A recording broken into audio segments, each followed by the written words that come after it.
I'm scared. We're all terrified right now. We're scared. We're afraid. We're afraid of what could happen going live today. Like, you never really know what's gonna happen here on the Dusty Thunder Show. You know what I mean? What's up? YouTube side, how are you? Hatter, Crystal, good to see you. Yoko, Bayfox, Selena, good to see you. Kayla, hello. Tony Spark says he's terrified as well. Hey man, right there with you. Right there with you. So good to see everybody. Hey, Mary West, terrified, good to see you there as well. I believe we're up on the TikTok side now too. Yeah, I see that Tony Spark has joined. Rebecca, Sunkiss Aurora, singer. That is your childhood dream job. Terabyte, thank you. Thank you.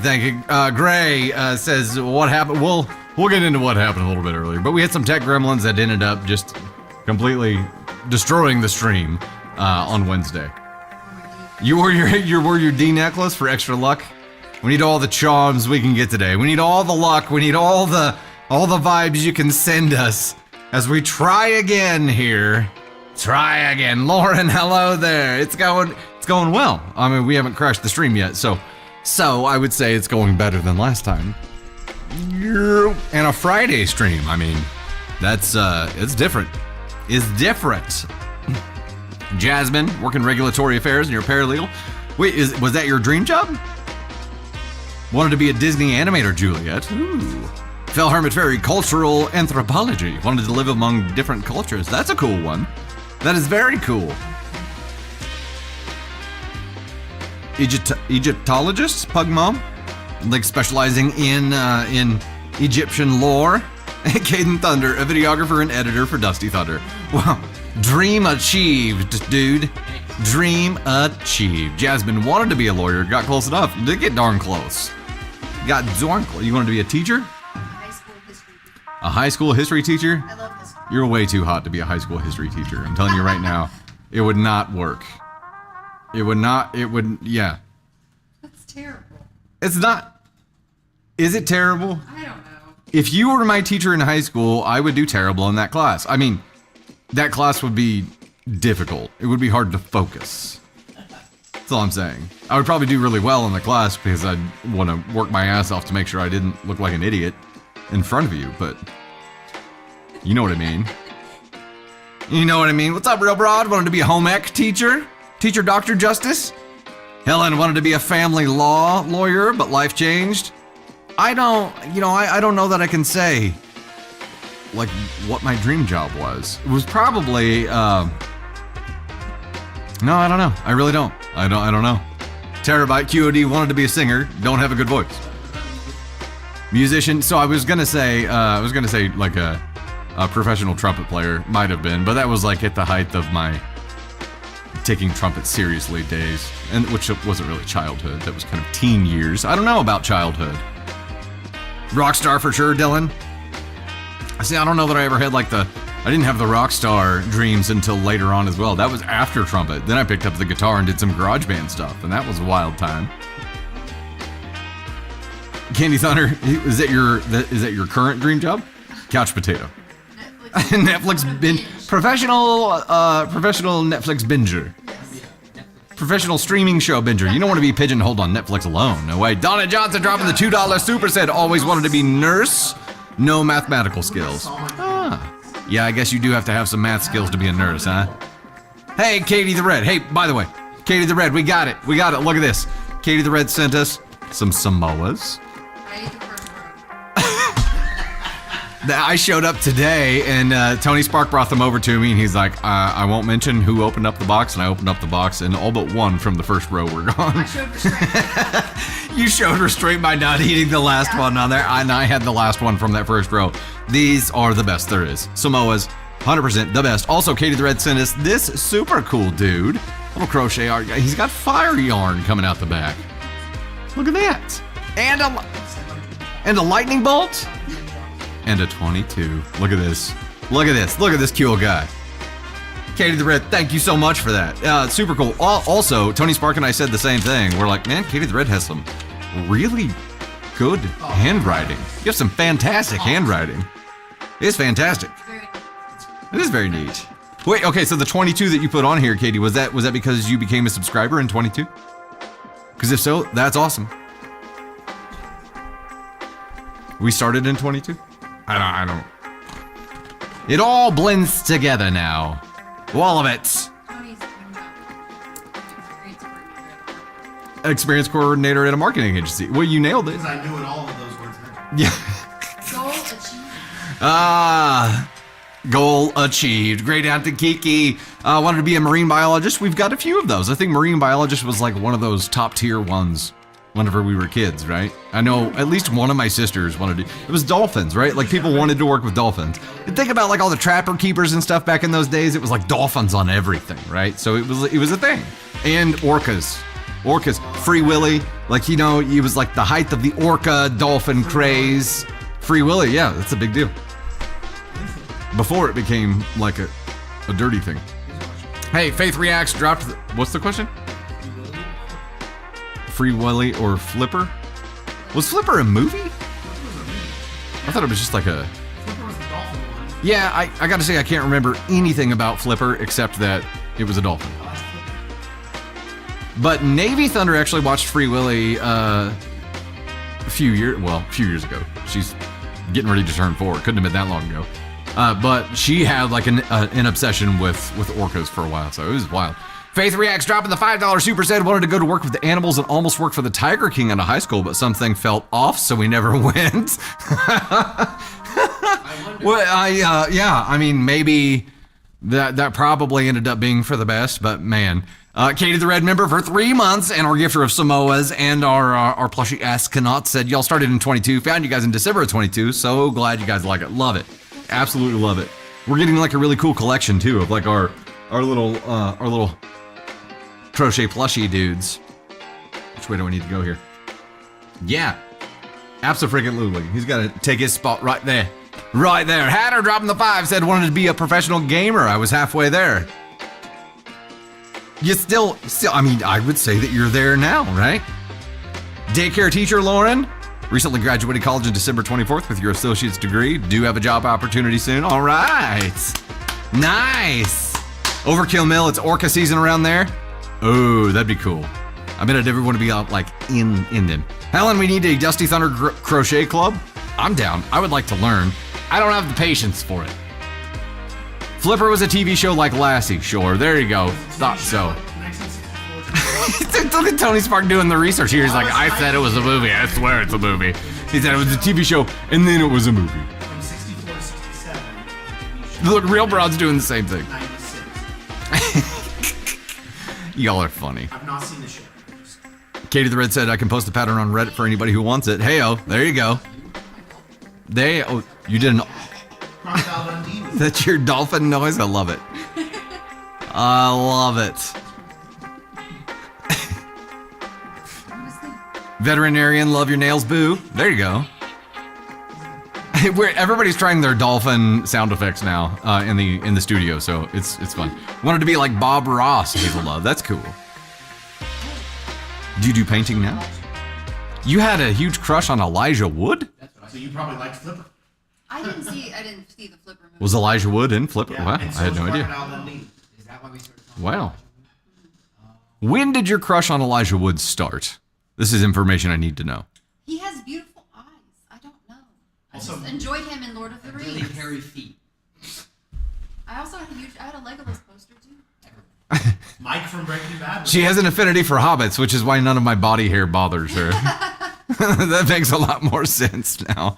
It makes a lot more sense. Welcome to the Gosh Heckin' Friday stream, y'all. If you were here on Wednesday, then you know that we went down in a blazing ball of glory. We had an audio issue, like a crackle, and it got bad enough to where we had to stop the stream and try to troubleshoot it. Well, as soon as I went into a reboot to try to... I had installed an NVIDIA graphics driver earlier that day and had not rebooted. I had run cleanup. I had not rebooted yet. As soon as I rebooted, computer crashed.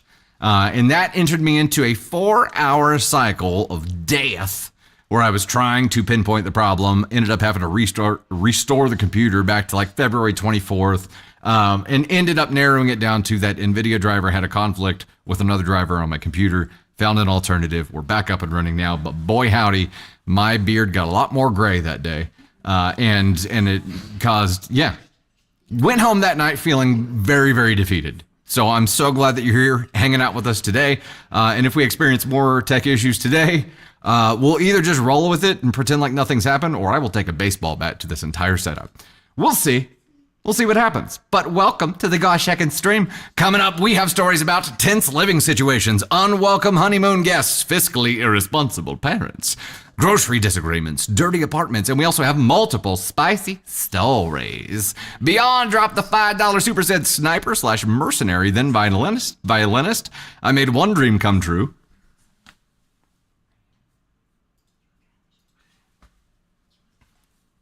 Could you combine those like the mariachi from what was the Antonio Banderas movie, where he's the mariachi but also an assassin? What is it called?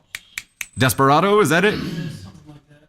Is it Desperado? That's one of them. Beyond, you would have been like the classical music version of Desperado. That'd be Once Upon a Time in Mexico. Faith. Oh, it's a freaking great movie. That's like a sequel to it, right? I think so. Desperado. Yeah. Desperado, then Once Upon a Time in Mexico, right? That's not a violin in your case. Hatter dropping the 5 said, made a joke with Moondragon that you need CYU tech support. He's a streamer that is always fixing computer issues for his friends. Yeah, we might just need to have him on like speed dial. I did narrow it down. It was not a hardware issue at all. It was a driver issue. It just didn't like something that was already on my computer. But I think we're stable now. I have run umpteen tests. We did a test private stream earlier today and then watched it back to make sure everything went okay. And so far, so good. But if y'all start hearing crap, just don't tell me, okay? If you see something, you hear something going wrong, just don't tell me. I can't handle it today. We are restarting our goals from Wednesday. So the first goal is 4K bolts on the TikTok side to get Candy Thunder up here. She is in the house today, even though the kiddos don't have school today. On the YouTube side, we have a super goal of 10 supers that will get a spicy story and confetti, I believe, unlocked as well. We also have a likes goal of 300K TikTok side and the shares goal of 1,800. Please remember, if you haven't already, please like and share the stream. We do greatly rely on those likes to get in front of new people. Reminder today, keep chat positive and respectful. Everybody, of course, is allowed to have their own opinion. We want you to share that opinion in a respectful manner. It costs nothing to be a DFHB, so don't be a dick. Also, don't spoil stories. Either of those two things will get you muted. And with that, get out your gouache, heckin' Bruce. That's right. If something's wrong, we just can't. We just can't hear those things. Melanie dropping the €5 says, sorry if I'm bothering, just popping by to say hi and to share my joy of being about 80% done with my burnout. Have an awesome time, everyone. Melanie, thanks so much for the love. Greatly appreciate that. 80% done with your burnout. But what does that mean? Are you like are you in the parking lot doing burnouts, or are you like, is this like almost on the edge of like losing your shit? 80% into burnout. I like it. I'm at 95, so we'll see what happens. Thank you so much for the love. Beyond. Oh, somebody thought you were Beyond Beautiful. I don't think she's on YouTube yet. I tried to convince her to get on YouTube, and I don't think she was ready. That was when we did the collab podcast with her, though. So I don't know. She has a YouTube channel. Does she have a YouTube channel now? Good. I hope she's running at it, because it was. I was trying real hard to talk her into getting started on YouTube as well. She's got backlogs of content. Sweet. Oh yeah. All the stuff that she has already done. Yeah. Yep. Yeah, I saw her. Awesome. So glad to hear that. TikTok was going dark. Yeah. So she pivoted. Yeah. Awesome. Yeah. Good for her. Happy to hear that. Okay, so we're not going to reread the first story that we did on Wednesday. We've got that canned, and we'll hopefully, we haven't edited that yet. Hopefully the audio issues aren't so bad that we can't use it as a story. We will use that in the compilations and as the normal posts and all that jazz. We're going to pick up from where we left off story-wise in here. So let's go ahead and get started, shall we? Hey there, it's Dusty Thunder with another story for you. Title of this one is, Am I the Astronaut? My fiance and my brother can't get along in a shared house. It's not really a question, so we won't do a poll on this. This is like, am I the astronaut? Two people have problems with each other. No, you're not an asshole for two people having beef that has no direct involvement with you, except for your shared connection. Let's just dive right in. My fiance, 23 female, and my brother, 25 male, and I, 26 male, have been living together in my late grandfather's house for about a year now. Before she moved in, it was just me and my brother. The problem is that my fiance and my brother have really different standards when it comes to cleanliness, and it's been causing issues. Time out right here. Since we didn't do a poll, let's do a guess. Which one do you think is the slob? Is it the girlfriend or is it the brother? Tater, what do you think? Is it the girlfriend or is it the brother? I think about Cece right now. I'm like, Cece's a slob. She's a hot slob. It could be the girlfriend. You go girlfriend, I'll go brother. I'll say the girlfriend's a slob. I'll say brother. You're going to say brother? You're probably right. But it does happen. Girls can be slobs too. Oh, for sure. Speaking from experience. What are you speaking from experience? I'm a hot slob. No, I'm just kidding. I'm not a slob. No, you're not a slob. You just have piles. And that's why Tater's nickname at home is Pilopatra. She's the queen of the pile. And Ava's nickname is Pilopatra Jr. She's They're my princess of the pile. They're my attention piles. Your attention piles? Yeah, I'll get to them when I have attention. Yeah. Know where everything's at. You know exactly where everything is there. Okay. Go ahead. Okay. Before she moved in, we got to that. The problem is that my fiance and my brother have really different standards when it comes to cleanliness, and it's been causing issues. Okay, so what were the guesses here? Girlfriend, a lot of girlfriend guesses. She complains to me a lot about the mess he leaves. Hey, I was right. And when she does, I usually just clean it up myself. Then she gets annoyed and says that I'm a pushover, but honestly, I don't mind doing it. My brother's really sensitive, and if I was constantly bringing stuff up to him, it'd just make things awkward between us. Plus, my fiance knew what the house was like and how my brother is before moving in. Okay, that is something to consider. Lately, it's been getting worse because my brother got a dog. Now, my fiance's been pretty demanding with him, telling him he has to buy certain things, he has to clean up ASAP, etc. It's making the whole house tense. I told her she doesn't really have the authority over him, and she's just making it worse. But she thinks it's my responsibility to make him change.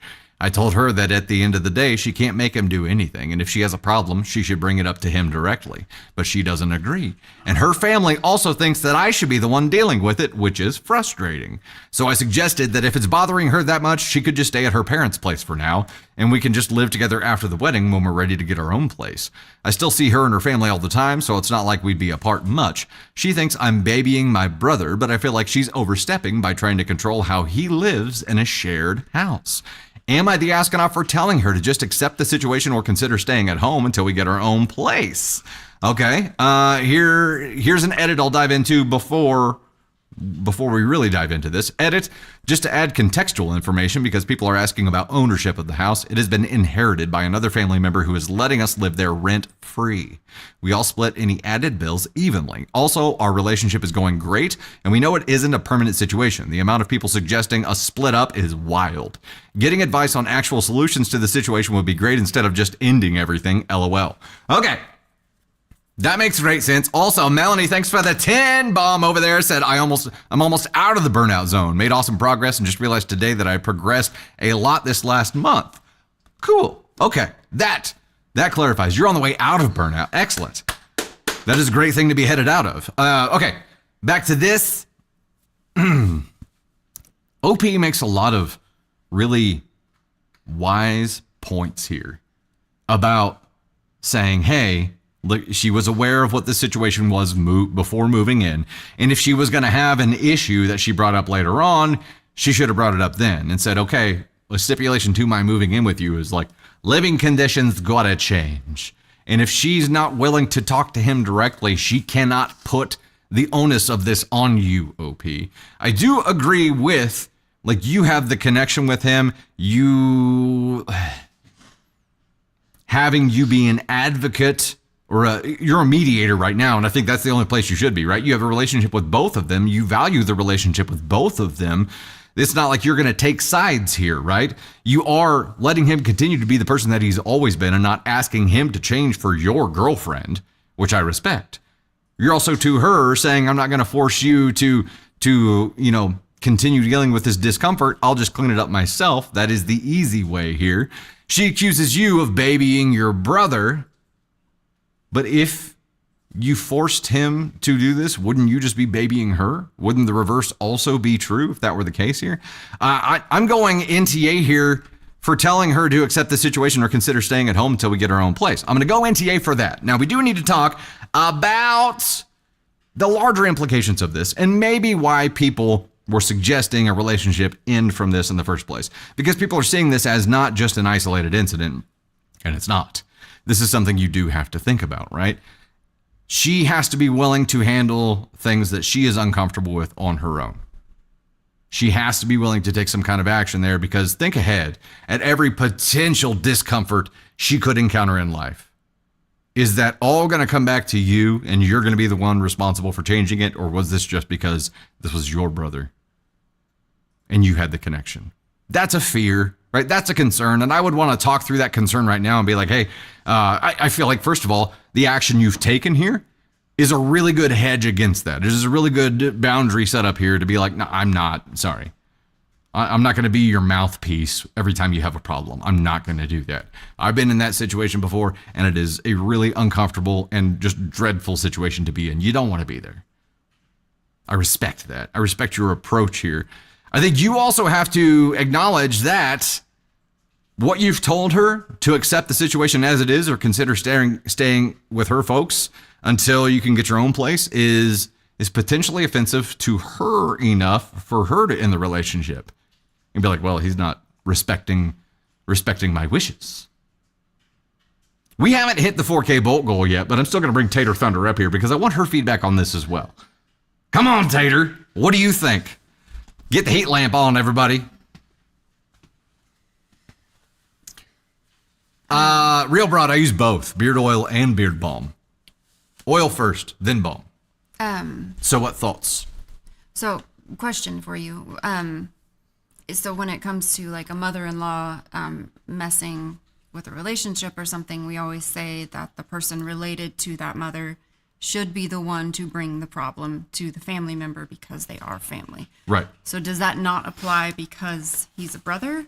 Because that's his brother. And I do think he is enabling and babying his brother just a little bit. I do think that he is doing that.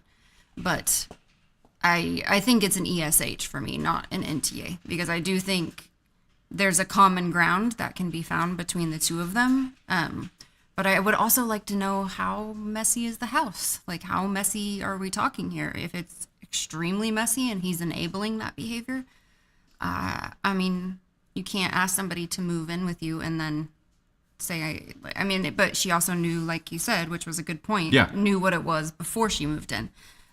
Which is why I think ESH. But I don't know. I think it all hinges on how messy.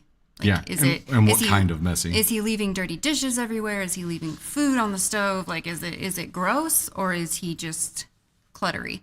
Like, those would be things that we would need to know. So to your point, how we do typically say that it is, the spouse whose family it is, it's their responsibility to address a situation. Yeah. I feel like that's a little bit less applicable here because it is a shared living space. When we encounter that a lot of times before, it's like somebody taking a targeted action at a spouse. And then in that case, it is the spouse whose family it is, their responsibility to advocate for and protect their loved one, right? Their spouse, their partner. Mm-hmm. In this case, it's not a targeted action. It was an action or a behavior that already existed before she came into it. And because she already knew about it, I feel like it takes a little bit of that onus a little bit away as well. I don't know, but I do still agree. I agree with you. It probably isn't everybody sucks here because everybody could handle this differently. Some people should. I feel like OP could handle this differently. Brother, probably should. Yeah, if this was me and you were upset about something, like say that we lived with my sister and this was me, I would have a conversation with my sister before I told you to like move out and just stay at your parents' house until, like, I would have that conversation and be like, hey, do you think that, and I would pick like, what's the top 3 things that are bothering you? Let's start there and see if he's willing to even improve on these things and say, and like just find some common ground so that you still get to live with your fiance and like you still have that. But I do think that you can help your brother grow in that area instead of just saying this is who he is, accept it or don't. I would try to work to find some common ground between the two.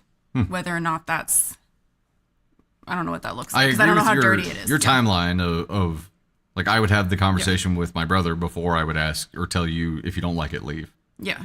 And Wonder Woman said knowing about it beforehand and living in it are two different things. That's true. And I do agree with that, because you don't look at it the same way when it's not your safe space, when it's not your room and your home. You do gauge things differently. So I do understand that point of view. I still think it's an ESH because she did know, and like I think coming to a common ground would be the best plan for everyone. Smash that ESH button, Tater. Yeah. Boop. Boop. Yeah. I like it. I like it. Those are good thoughts. Thank you. I knew I was missing a perspective here, and you provided it thoughtfully. Mwah. Did the brothers talk about the fiance moving in? Is it expected? That's a good point too. If he didn't discuss that with his brother ahead of time, I'm guessing he did, because right now he's teed it up to where he is more willing to risk the relationship with his fiance than he is to risk a relationship with his brother, because he hasn't talked to his brother about it yet, and he did tell her, if you don't like it, live with your folks, in a nicer way, but still. He did that before talking to his brother, so that means he values that relationship more, or he's more afraid of blowback from talking to his brother. Hey, Joey, also, happy gosh hecked birthday to you, and it's your first time catching it live. Welcome. Glad to have you here on the YouTube side. Boop. Did the situation get worse after she moved in because he got a dog? Taking care of a pet isn't always clean. And yeah, I mean, if he doesn't have that level of responsibility to clean up after his dog, it could be a house covered in dog shit. We don't know how bad that situation really is, but generally speaking, I do agree. It is an ESH. I was at NTA. I like the points though, and I'm adopting Tater Thunder's ESH here. You've successfully changed my mind. It will never happen again. Mark my words. It'll happen later. Except you'll change my mind about that shortly. Shortly. She may not have known the extent of it before moving in. Love your nails. Yep, agreed. I'm gonna get some music on here just for a second. Hydrate and get ready for the next one here. Tony Spark, Ted. It is Friday afternoon. I did see him pulling out some kind of flask from his file cabinet a little while ago. We might have Ted here soon, ladies and gentlemen.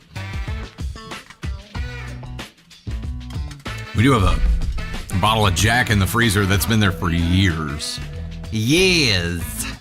Brittany, if it's a boys club, yeah, I could understand that too. I could understand that. Brittany, have 5 dogs. Don't expect anybody to take care of my dogs. It's my responsibility.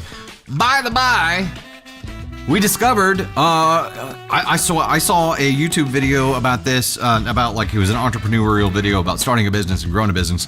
And it was a dog like poop scooper business. And I was like, holy hell. I would be in market for that, because they were coming to our house today. Yeah, by the way, Candy Thunder, the poop scoopers are coming to our house today. But they do like a weekly or a bi-weekly thing, and it is like really, really affordable, but it is a big time saver for me, and something that is a pain to keep up with. I can do it, but it's a pain to do it. It's worth having some help in that area. And as many times as I've tried to get the teens to be that help, it just doesn't happen. So, I don't really understand the whole like clean out the trash can business. I understand they get gross, but it's a trash can. It's like, I'm just gonna fill it up with nasty shit again. Well, yeah, but then that's why it's kind of like your yard's gonna fill up with dog shit. I'm interested in our trash cans being. Oh, if you want our trash cans. My cousin's all about that business. Oh! He wants to do that. This is why I don't know who I am. I have piles everywhere, but I have levels of cleanliness. You have piles everywhere, but you want our trash cans to be clean and freshly scented. That is the person that I am. Yes, 150%. Clean trash cans, messy room. I think as soon as you put one of the cat litter clean out bags in that freshly cleaned trash can, it's gonna smell like shit again. Like it just. I don't understand. I don't understand it. Barry, yours was March 2nd. Happy gosh heckin' birthday to you as well. That's what scented trash cans and Febreze stickers are for. I mean, like the outdoor trash cans, like the ones you wheel out to the curb. They come and clean those out. It's like a big machine. I'm like, wow, our trash guys just manhandle ours around and like break them and stuff. I'm like, whatever, it's a trash can. It doesn't need to be pretty. It doesn't need to be pretty. Okay, let's dive to the second story here. We are at 2761 of 4K on the bolt goals. Oh, by the way, I forgot I had this ability now again. Joanne Butthead dropping bolts, getting ready to pass the 50 mark there. Christian Museum girl, Joanne Butthead drops one hundo before that. Monty's mom with the girl power and the lightning bolts. Joanne again there, Mama Bear, Jessica Sweet as Blunda. Bree, 32627, Joanne again dropping even more. Tony Spark, Bree, Jessica Potter, Jessica Sweet, Misfit Mama 2, Ryland, and Hodgson, Emmy Castro, Snickers, Jackie Kelly, Granny D, Boo Boo, Trisha G, Lacey Lex. No, I didn't see it. What didn't I see? Emmy Castro, Paige, Misfit Mama to Ryland with the 6 hundo bolts. Holy crap, thank you. Trisha G, Shore, 1010, Candy Thunder, Trisha again there, Jerry, Maddie, Moist Mage K, Christian Museum Girl, Laurel Smurtle, Kristen, not Kirsten. Oh no, Kirsten, not Kristen. I totally fucked that one up. I'm so sorry. Taylor Devin, Boo Boo, you guys are awesome. Thanks so much. I'm sure I've missed some. We'll catch it up whenever we hit that goal. Little Kitchen with the $10 stupid said started my spoop coupon. Started my poop scooping business in October because of the same video. Look at you. How is it going? That's awesome. Dogs are never gonna not shit. You know what I mean?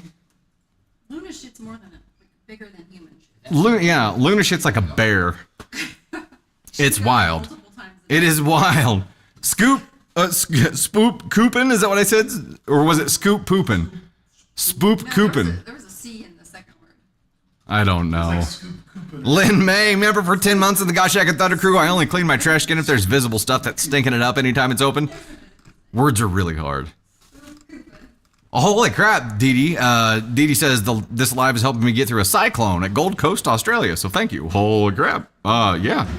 Sending out all the protective vibes for you. That's terrifying. Nope. We just get tornadoes here, and for some reason I can't escape them. It's a shitty business, but yo, I'm a business owner now. Holy crap, pun intended. Love it. Holy crap. Love it. Love it, love it, love it. All right, here's the next story we're diving in on. Hey there, it's Dusty Thunder with yet another story for you. This one is Am I the Astronaut for demanding that my fiance's parents change their plans to have a vacation at the same place as our honeymoon. We'll do the poll for this one. What? Yeah. That word demanding almost gives you the vibe of it's not original OP's story. It's the victim in the story or the spouse, right? Surely somebody wouldn't say something like that. Surely. Where have the polls gone? Oh no. The yicky yuck. Where have all the polls gone? I no longer have polls on TikTok Live Studio. Yeah, they're gone on here too. Well, we don't have polls anymore, folks. Just comments. Just Wait, let here us it is. know. I found it. Nope, they're gone. Yeah, comment with your vote, TikTok side. We don't have polls anymore. They've moved on. You also hit the goal on TikTok. Hey, I've got it. I found it. Start.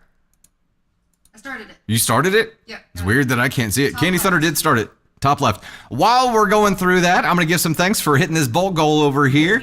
Let's do that while the poll's going on. Can I get a gift list, please? Can you do that while you're running the poll? Will you read the title first? Yes, title. Am I the astronaut for demanding that my fiance's parents change their plans to have a vacation at the same place as our honeymoon?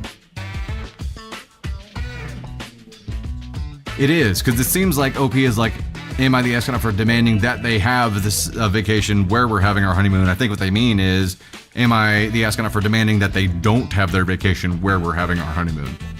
Were they at kids? And with that in mind, I'm going in TA. The word demanding does suck. I'm gambling on it. All right, in particular order here. Misfit Mama in the #1 spot. Joanne Butthead in the #2 spot. Overkill Mill, Crimson Murray, Trisha G, Tony Spark, Gigi Fane, Laura Lee Moore, Brianna Minnesota, God's Blessed Wonder Woman, Valenka, Elise Kutch, Candy Thunder, Jay Sweet, Autumn, and her... It won't let me see the rest of the name there. Autumn, thank you so much. User 667099, Little Squishy, and Hot Dogs and Dylan Sprague, Boo 77, Mandy Chasteen, Lacey Lex, Violet Green, Real Broad, Zuba, Taylor Witch, Aunt Sue, Jackie Kelly as Blunda, Dant Hart Gremlin, Christian Museum Girl, Mame Monty, Jody G, Candy Koala, Jerry Lee Goforth, and Charlotte Savage. and Shore 1010. Y'all are awesome. Thank you so much for the love. I'll get the next one set up. You have unlocked yet another Candy Thunder appearance. The next one will unlock for you TikTok side, a Tony Spark appearance, and a spicy story and confetti.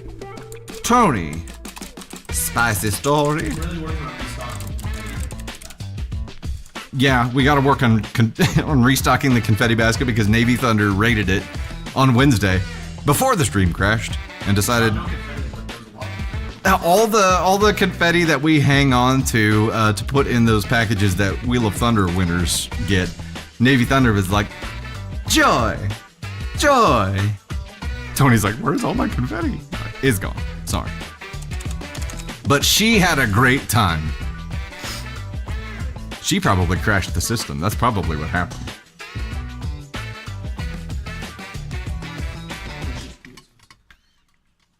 She's cute. What were the poll results? I see nothing on my end. You won't let me see a damn thing. Hey, Joanne Harrison with the Marshmallow High on the YouTube side. Thank you so much for that. We're at 9 out of 10 on the Super Goal on the YouTube side as well, which unlocks Spicy Story and actual confetti. And there it is. There's number 10, Kayla, dropping the 2, said, hope everybody has a great weekend. Y'all are awesome. Thanks so much. You've unlocked that Spicy Story and confetti. I'll get into this story, but let me start another goal on this side first. And it is for 15 super chats, but it will be for the Astronaut helmet. Oh, snap. Dealer's choice on the helmet. Heard. Okay, here is our next story.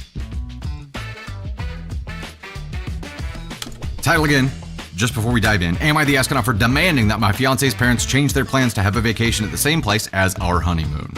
My fiance and I have our wedding coming up in April. We had brainstormed for a while on where best to spend our honeymoon. We went over the more popular and well-known places, but then landed on a more offbeat destination that I felt would truly be a great place for us to start our life as a married couple. I've been looking forward to it being just the two of us. I know he has a really hectic work schedule, and we were going to make the most out of it. A couple of days ago, he told me that his parents had been impressed by how hyped I was about words hard R. A couple of days ago, he told me that his parents had been impressed by how hyped I was about it and were planning on going there for a vacation too. Largely overlapping with our dates. They're staying at the same hotel as us. No. Before I move on to the next one, Yoko, member for 19 months, says Navy was absolutely adorable Wednesday. She deserves all the confetti. Don't forget to like and share the live, guys. Thank you so much.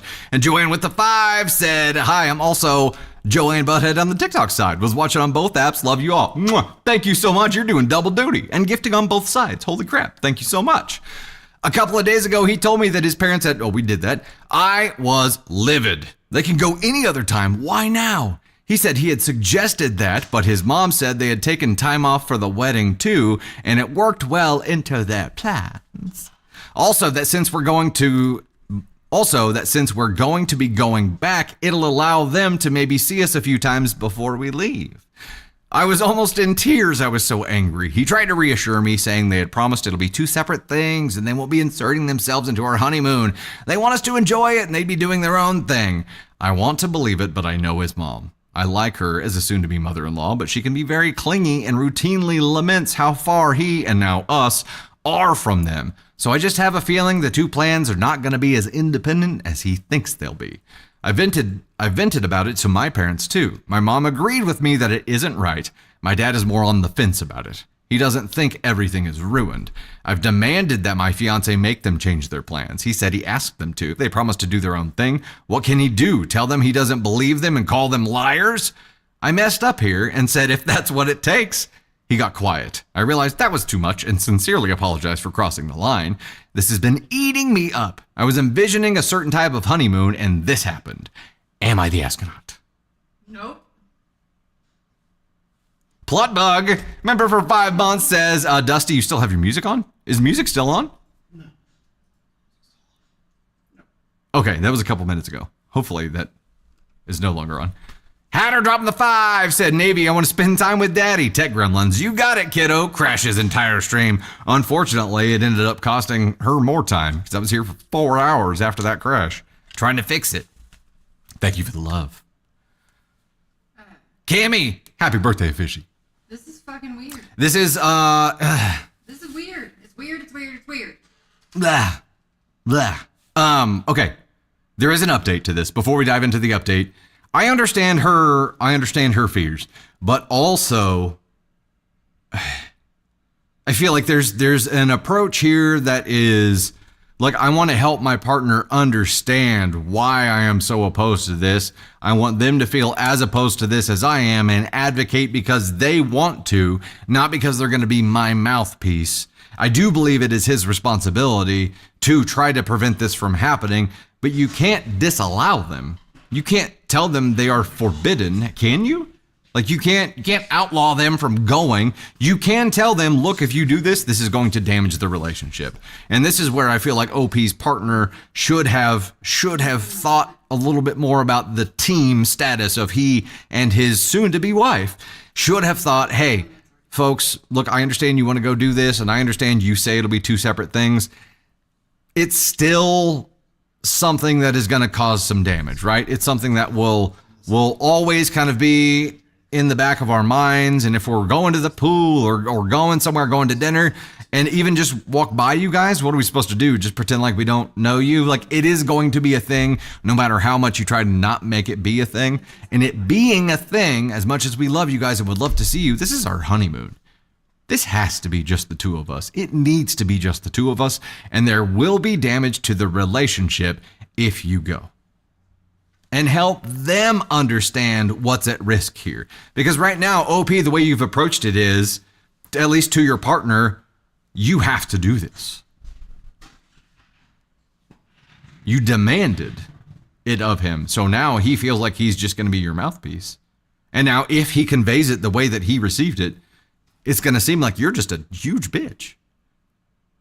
I don't believe that's truly the case. I feel like there's a better approach to take here to achieve what you're wanting to achieve. They shouldn't go. It's shitty that they're even talking about going, but getting them to not go is the mission here, right? How do you get them to not go without coming across as a really huge bitch? That's the question. Updates. Hi, thank you for the advice in the original post. I thought over this more. I was heartened by the response here because I thought I was the one being OTT about this, but I saw that most people agreed that what they're doing isn't right. I really didn't want to change plans, so I planned to talk to him again, speaking respectfully about his parents, but firm, because last time I had gone over the line a bit, which had derailed our conversation. We met yesterday after work. I raised the issue with him again. I said that he knows how much I'd been looking forward to our honeymoon. I only plan on having it once, and his parents being there will ruin it for both of us. I also said that I didn't want to change anything about it, not the hotel or the destination. It just wasn't fair. He said he doesn't like that they're coming either, but they're giving their word not to interfere. But to me, it's not about believing them, just that the honeymoon I had in mind is going to get ruined with them around. I told him that this wasn't a trivial annoyance for me. This was actually making me unhappy, and I need him to do something about it. He said he would handle it. Well, first he told me that knowing his parents, especially his mom, she's going to feel slighted by us. We're going to be living a 3-hour flight away from them, so it's not like we're going to see them too often, but he said he just wanted me to know that it was going to happen. Time out! Time out! Remember what I just said about, hey, Ma, if you guys do this, there will be damage to the relationship. We now know he's fucking capable of doing that because he just did it to his fiance. About his mom getting butthurt and that relationship being hurt.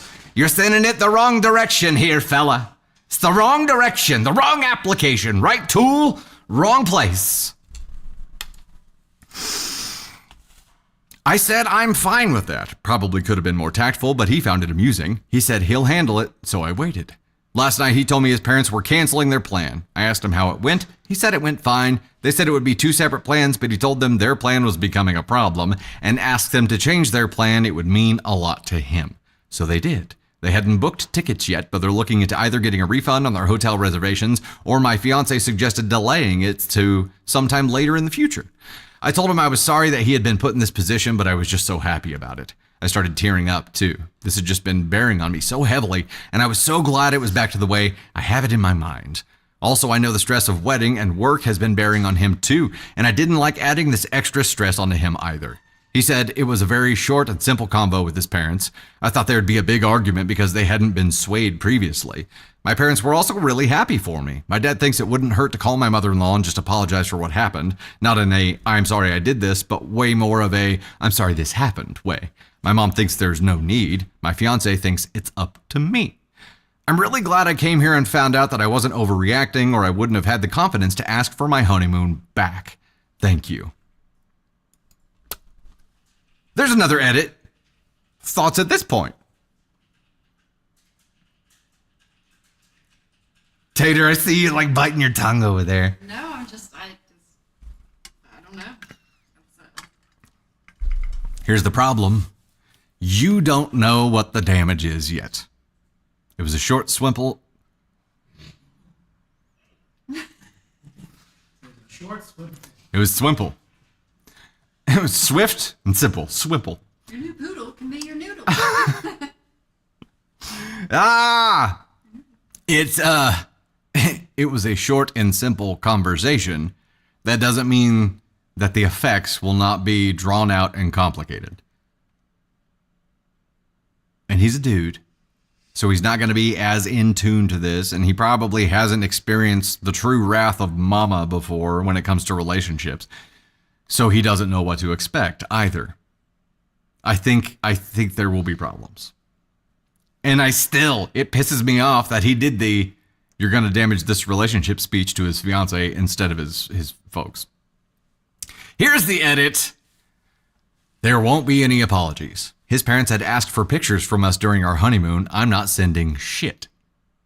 His mom complained about me to my mom that I'm not making an effort to become a part of the family, how hostile I was, and how I didn't understand the importance of relationships.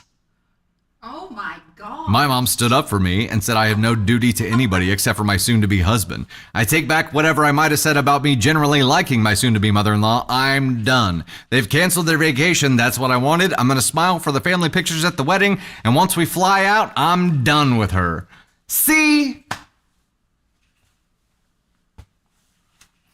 And now, your presumably now husband knows what the true wrath of mama in relationships at least, what it looks and feels like. It's like, oh, yeah, I thought that conversation was a little too easy. Yeah, you think? She started plotting before you even hung up from that call. She was plotting. The fact that she called your mom to bitch about you instead of calling you to have a conversation. I think it's really funny now going back to what your mom said when your dad was like, hey, I think it'd be worth a phone call for an I'm sorry this happened. And your mom's like, oh, it's fine.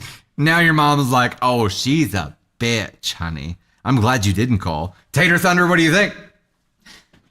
Put yourself in this situation. Before knowing what mama's reaction is going to be, how would you have wanted to approach this whole thing? First of all, I want somebody to call my mom and complain about me. You do? Because if you think I'm spicy, you should meet my mom.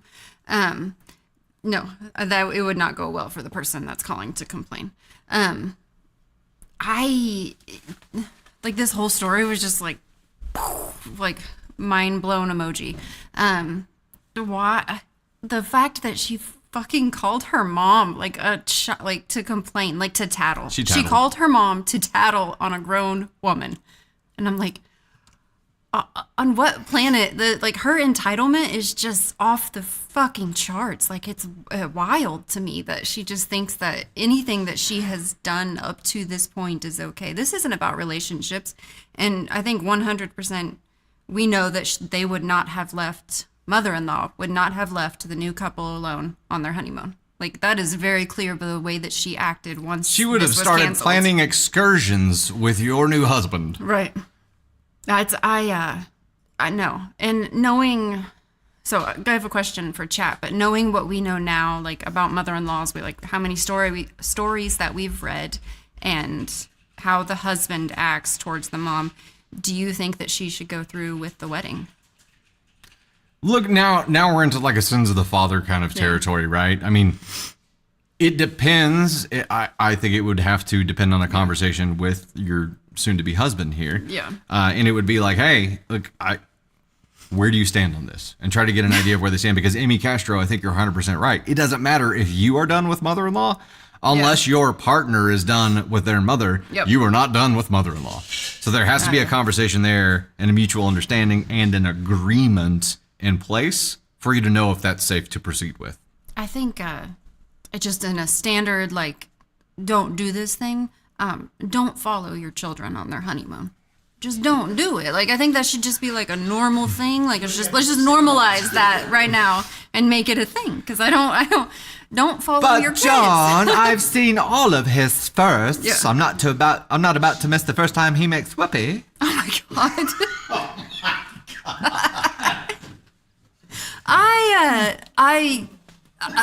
The only saving What if grace. he needs help? What if he needs tips? Oh my god. Stop. Now put your finger there. Okay. Enough. We're done. That was too far. It's too far. That was too far. That was the line. It's all of it. Both you and Tony crossed the line. That was the line. Oh my god. I don't even know what I was saying. This is wrong side. I have found the taint of inappropriate humor and I have crossed it. That's the norm for you. Okay. We've journeyed across the fleshy fun bridge. I don't even know where. Okay. I'm going to try to put this train back on the tracks. So I'm sorry. I'm I'm trying not. It's Friday. Gruntled. Mother-in-law should have never done this. Like, this should have never even been a thing. I 100% believe that it was mother-in-law the whole way. She planned the trip. They didn't even have their fucking tickets yet. Like, they had just booked the hotel. Like, it all feels very intentional. It feels purposeful. Like, she did it to be like a helicopter-y, bitchy, I don't know what she's doing. But she planted a flag, and I think it's up to the hubby. What she did with calling her mom and how he reacts to that is going to be what would decide whether or not I move forward with this wedding. Their saving grace is that they live, a 3-hour plane ride away, so a long ways away from them. And she doesn't have to see him all the time, but I don't know. You're making your husband choose between you and his mom, and I would need to know the reaction of how that's going to go, because I think it's, I don't know.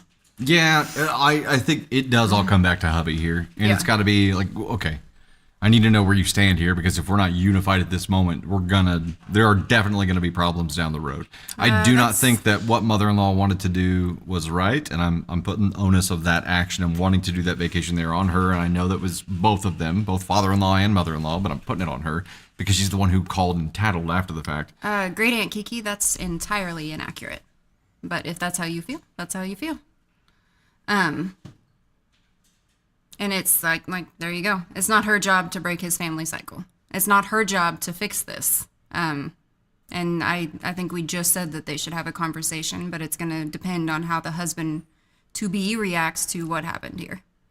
But we don't always advocate for divorce or leaving or anything like that. I'd say we're more divorce averse than any other reader out there, because we want to look at why, right? We want to look at why this is happening, and is there any kind of path out of this? Right. Sometimes you have to look at the cost of it and be like, I can't see myself being willing to pay that cost. And in that case, like, what would I do in that situation?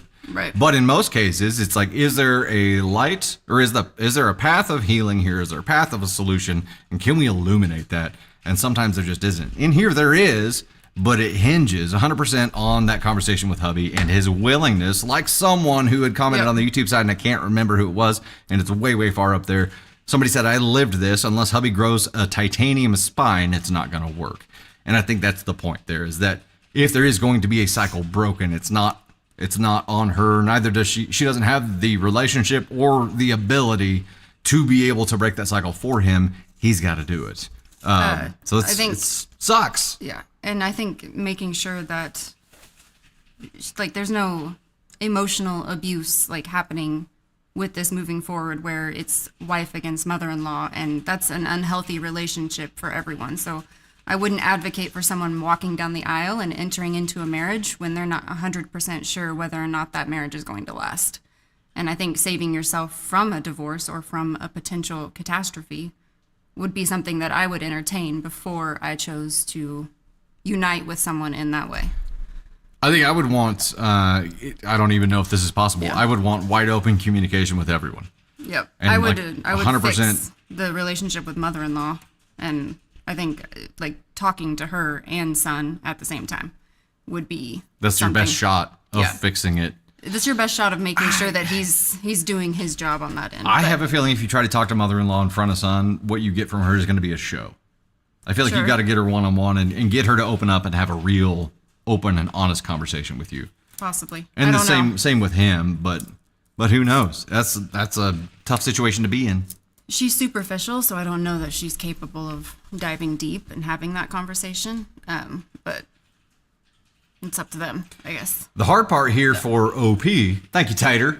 The hard part here for OP is that now she's in this position where she's like, no, I'm done with them. Like, I'm gonna smile for the pictures, and as soon as the wedding's over, we're gonna be 3 hours away. Like, deuces. Doesn't really talk about how her soon-to-be husband feels about it, or how that's going to go down. Like, doesn't even really think about his side of things, and I think that might be a shock to her system whenever he might not feel the same way, or if he's not if he's not willing to be no contact. Like, that's tough. She's in a really tough position right now. Like, she's made up her mind about what she wants to do. Has he? It's got to be a conversation, right? It's gotta be. I'm beyond sorry. That was a minute ago. How to Drop the 10 Bomb said, today on Thunder News, Dusty being extra spicy towards Candy to the point where Candy cannot finish her sentences. What will happen after this conversation? More at 6. We'll see.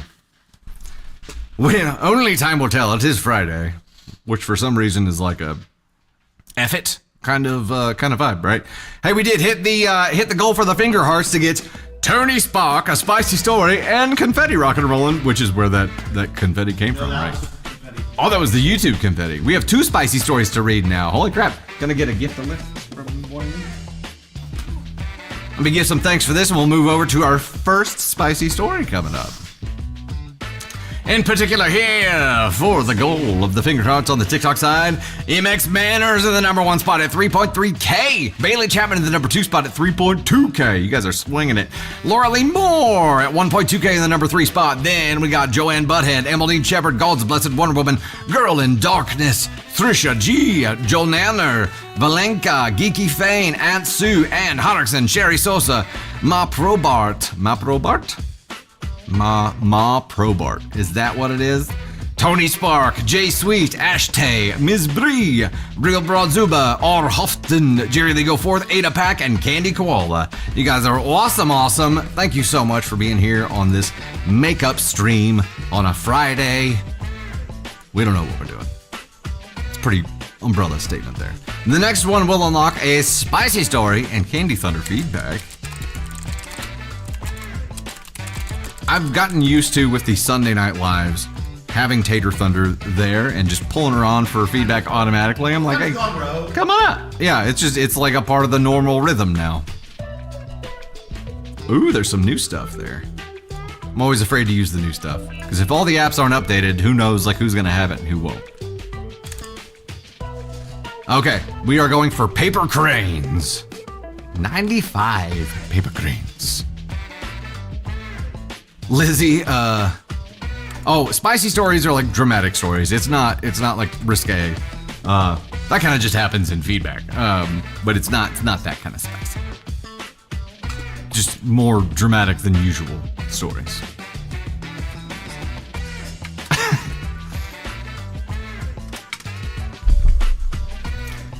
All right, we're gonna get started here in just a moment. We already got some roll in here. Why did you wait for me to come out of the bathroom, you asshole? That was purposeful. Tony Spark spooked Candy Thunder with the confetti once again. They're always purposeful.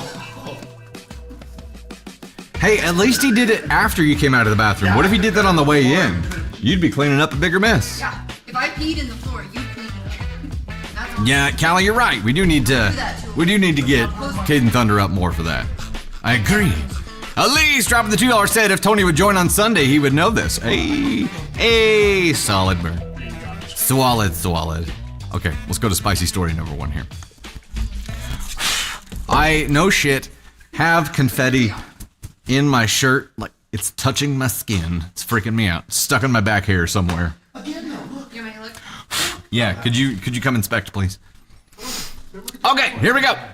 Hey there, it's Dusty Thunder, and I got a spicy story for you. It's spicy time. Oh no. What'd you do? Oh, I fucking hit. I blame you. What? How did I get blamed? Do I need to be aware of this, or is... Just tell Jennifer that I'm fixing it. It just got. Jennifer, Candy Thunder is fixing it. Something happened. Yes. Oh, Jennifer, yeah, she accidentally deleted a message. I hid her, so I have to go back in. Jennifer, help is on the way, Daddy. Apparently it's my She said, fault. "Oh no!" She accidentally hit a button, and you were the victim. My YouTube quit, and I had to reload it. And when I reloaded it, Okay. I clicked a button and it. Here we go. Title of this spicy story is My Husband Lied About Coming to Help Me While I Was Critically Sick. Well, good gravy. I know the red lights are already on because it's a spicy story, but let's just go ahead and throw some red flags to start this off. My gosh. I, 28 female, have been married to my husband, 32 male, for 3 years. We have a 1-year-old daughter together. Up until recently, I thought I could count on him when I truly needed him, but last week, he proved me completely wrong. I had been feeling off for a couple of days, fatigued, nauseous, just generally unwell. Then one morning, I woke up with a fever, chills, and a deep sense that something was really wrong. I was so weak I could barely get out of bed. Taking care of our daughter felt impossible. I called my husband at work and told him I needed him to come home. He promised he would. An hour passed, then 2. He kept texting me saying he was just finishing something up and would leave soon. Then he claimed he was stuck in traffic. Then he said he was on his way but had to stop for gas. At this point, my fever was getting worse, and I was struggling to even sit up without feeling dizzy. I told him it was urgent. He reassured me he was almost there. But something felt off. So I texted one of his coworkers, someone I knew he was close with. The response I got sent a chill down my spine. He hasn't left yet. He's still here. Oh no. Why, dude? Why? I was furious and terrified. I immediately called my neighbor, a kind older. She came over right away and helped me get dressed and drove me to the hospital. Turns out I had severe asymptomatic urinary tract infection that had turned into a serious kidney infection. My heart rate was dangerously high, and the doctors told me that if I had waited much longer, I would have gone into septic shock. 2 hours later, while I was lying in that... Oh, puzzle time. Fixing it. Puzzle time. There we go. 2 hours later, while I was lying in that hospital bed, shaking from fever and hooked up to an IV, my husband finally decided to show up. I didn't even want to look at him. He tried to explain, saying he didn't realize it was that bad and that he was just trying to wrap things up at work. But I can't get over the fact that he lied to me over and over while I was at home struggling to stay conscious. If my neighbor hadn't been there, I don't know what would have happened to me. I feel so betrayed. If he could ignore me in a life-threatening situation, what does that say about our marriage, about our future, about our daughter's safety if something ever happens again? I don't know what to do. Would you be able to trust your partner after something like this? You found an update? What serendipitous timing you have. Okay, we'll talk for a second while Tony Spark is throwing the update over here to the doc. No. Okay, so no. I mean, trust is earned, right? And a tremendous amount of trust was lost here. Like 100% of it. If you're going to lie when I'm telling you this is a serious emergent situation, number one, fuck you. Number two, how am I supposed to believe anything that you say? If If you lie about the big stuff, you're sure as shit going to lie about the little stuff, right? Second part of that is I would say all of those things if there wasn't a 1-year-old kid involved. The fact that there's a 1-year-old kid involved means that you have epically failed as a husband and father. I feel like every dad kind of has this innate need to protect their family. And when there is a cry for help, like when your family is in distress, that is the time where that part of you is like enabled and you freaking fly. And instead you lied. Hadn't even left yet. Not just hadn't left, not just weren't in a hurry, but were lying about it just to try to shut her up. Right now, this is black hole level assholery for me. This is just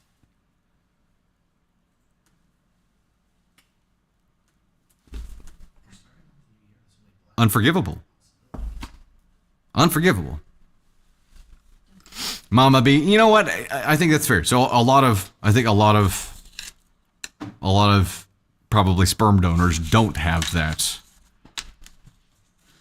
that built-in need or feeling to protect, right? I'm sure there are plenty out there that don't have it, but boy, man, maybe he just doesn't. It's not an excuse. It's just it's a disappointment. Here's the update. I'm feeling better and finally back home after a few days in the hospital. My parents came to pick up my daughter and took care of her while I was away. They live 4 hours away, so I hadn't asked for their help earlier. I didn't really get an apology from him, just a bunch of excuses. Are you shitting me? He said he didn't think that it was that serious and I should have just gone to the neighbor if it really was that bad. I didn't argue, not because I agree, but because some of the comments I got made me realize some things. People asked if I'm the type to cry wolf, and that's why he didn't come. In 5 years of being together, I've only ever needed him to take me to the hospital once when I gave birth to our daughter. He wasn't there when I was sick. If he had come home, he probably wouldn't have done much anyway if it didn't need a hospital. But then someone asked me what I would do if our daughter was in my position, and he acted the same way. That hit me hard. And as dramatic as it sounds, I don't want to be with him anymore. I don't think I can ever trust him again. I've made an appointment with a lawyer, but of course divorce takes time. I'm looking for an apartment, but the housing shortage is a nightmare. Since I live in a rural area though, there's still hope. I haven't told him yet. He's acting like nothing is wrong, so I'm doing the same. I even saw comments suggesting that he might not actually have been at work, maybe using it as an excuse for something else. So one night while I was sleeping, I checked his phone. While he was sleeping. If she could do that in her sleep, that would be impressive. So one night while he was sleeping, I checked his phone. I couldn't find proof that he wasn't at work, but I did find messages to women, multiple flirty ones, and a Tinder app.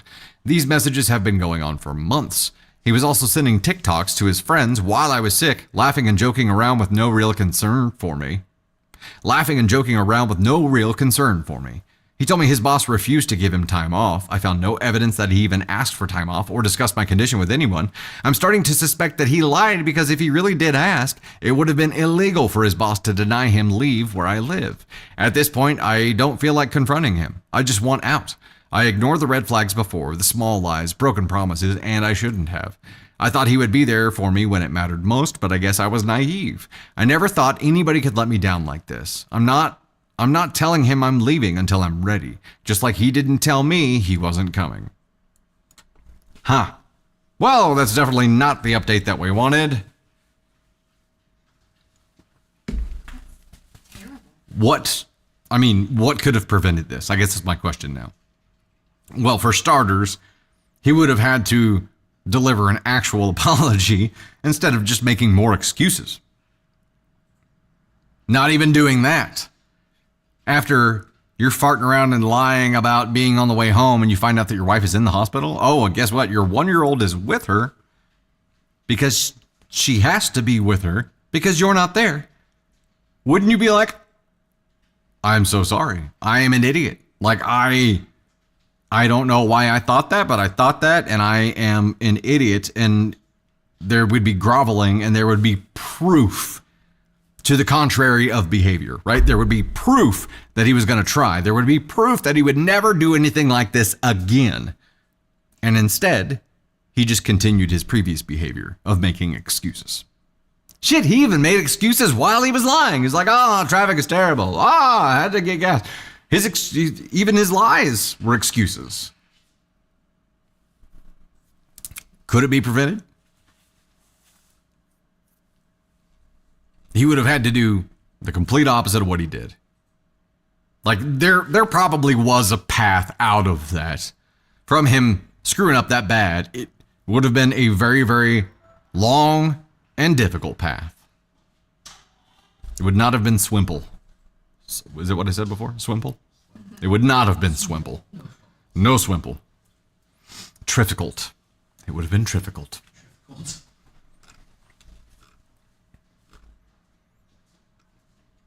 MWB, Lady Artemis says, MWB, MBW, good gravy. Tell him she's bringing him lunch and instead drop off divorce papers at his job. There you go. Better yet, say I'm dropping off lunch for you and all of your coworkers, so they're all gathered around to watch. See, I'm learning some petty B behavior here. The fact that it took another 2 hours for him to get to the hospital, though, oof. Have a sheriff serve him at work. Man, I just don't know. I don't know. Like, if there was a way out of that, there isn't now, because he burned that opportunity to the ground. Hey, we hit the paper crane goal too. Look at you guys. Look at you. Paper crane unlocked. Another spicy story and Candy Thunder feedback. Can I get a gift list from you? We got 3 spicy stories to read in a row here. Am I tracking that right? We're gonna go through all 3 spicy stories, Tony Spark? Yeah. Cool. Spicy. Oh no, my English is slow, I guess. All right, in particular order here, we have Charlotte Arnold in the number 1 spot at 3K. Holy crap. Thank you so much. Misfit Mama in the number 2 spot at 1.5. Girl in Darkness in the number 3 spot at 990. Tied with Bailey Chapman, also at 990. Then we got God's Blessed Wonder Woman Elise Cooch. Laura Lee Moore, user 67124443477. I missed a 1 in there during it. Aunt Sue 257, J Sweet, Real Broad Zuba, Corporal Hicks, Adventures with Pam, Mad Drummer, and Tony Spark. You guys are awesome. Unlocked to all the spicy levels today. Let me get the next one set up for us, and it is going to unlock Sharkhead and Caden Thunder and Confetti. Sharkhead.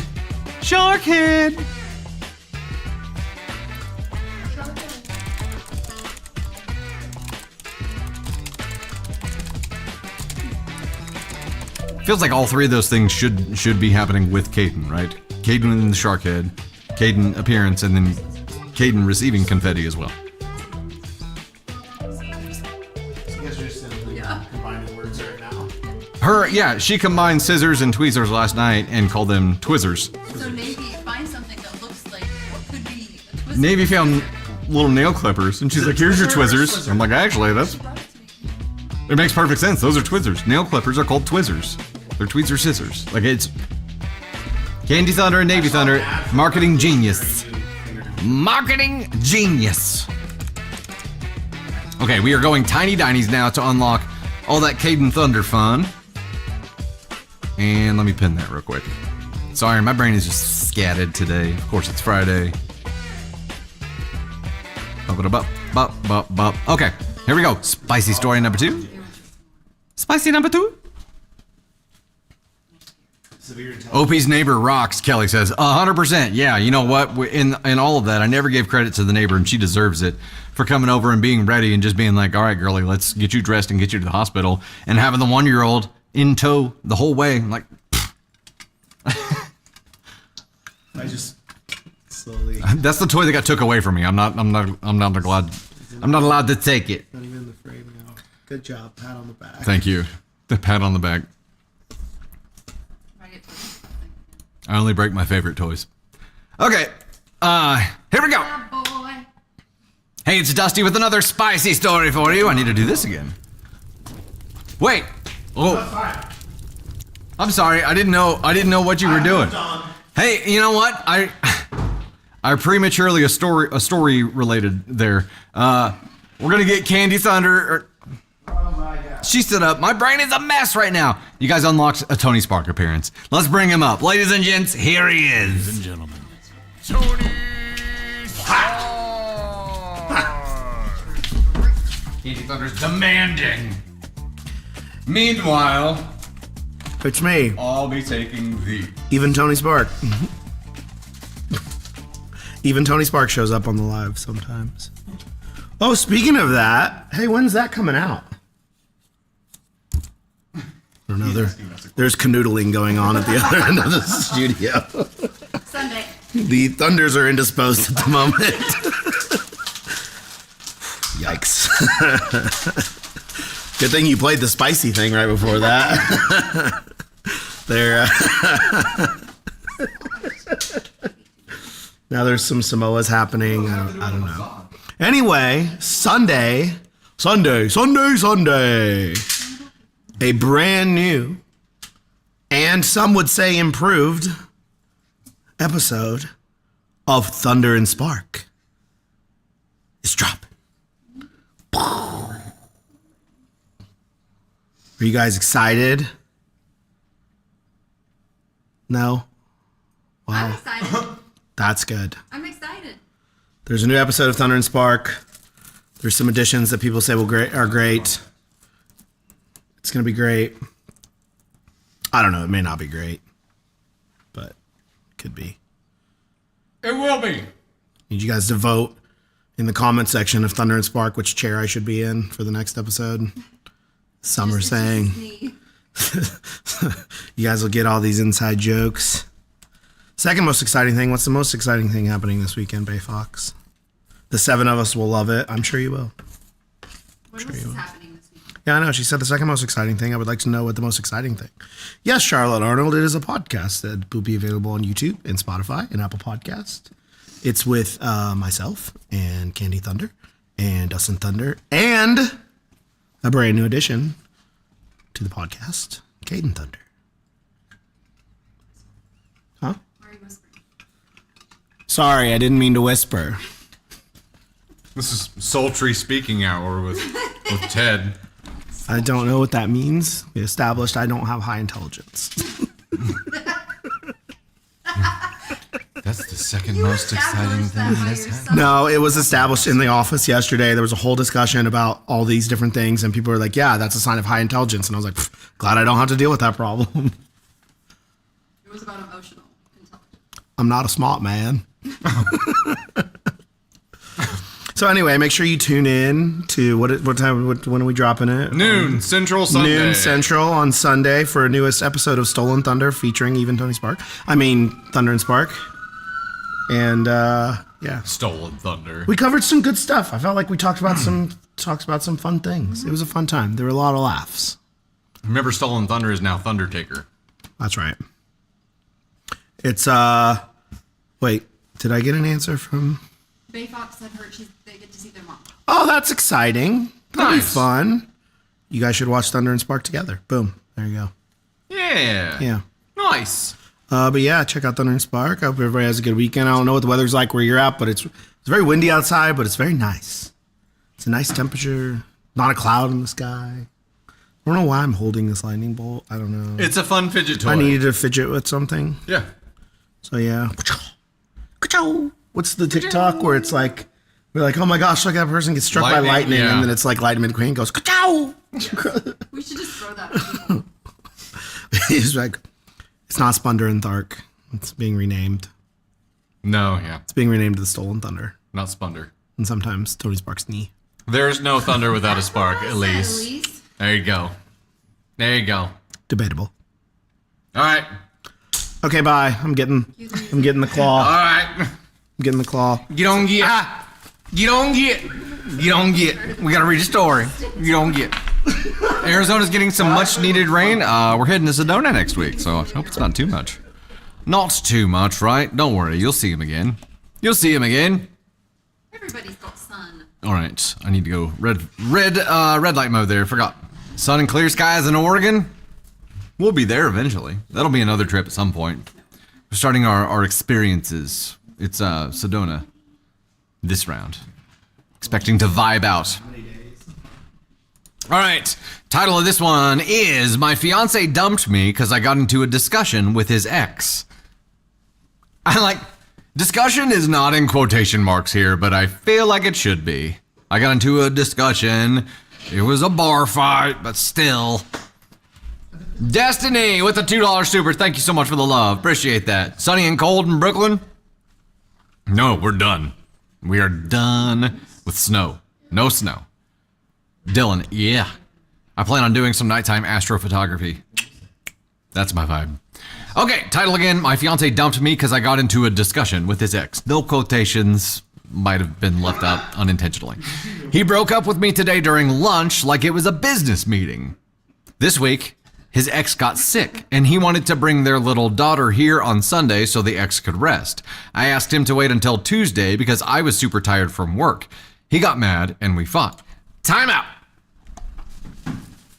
Okay.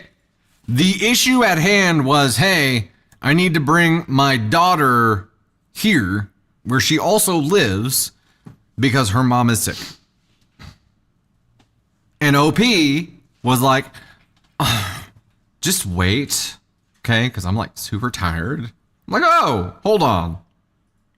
No, that's my kid. That's a package deal. She lives here too. You don't get to say she doesn't get to come to her house today.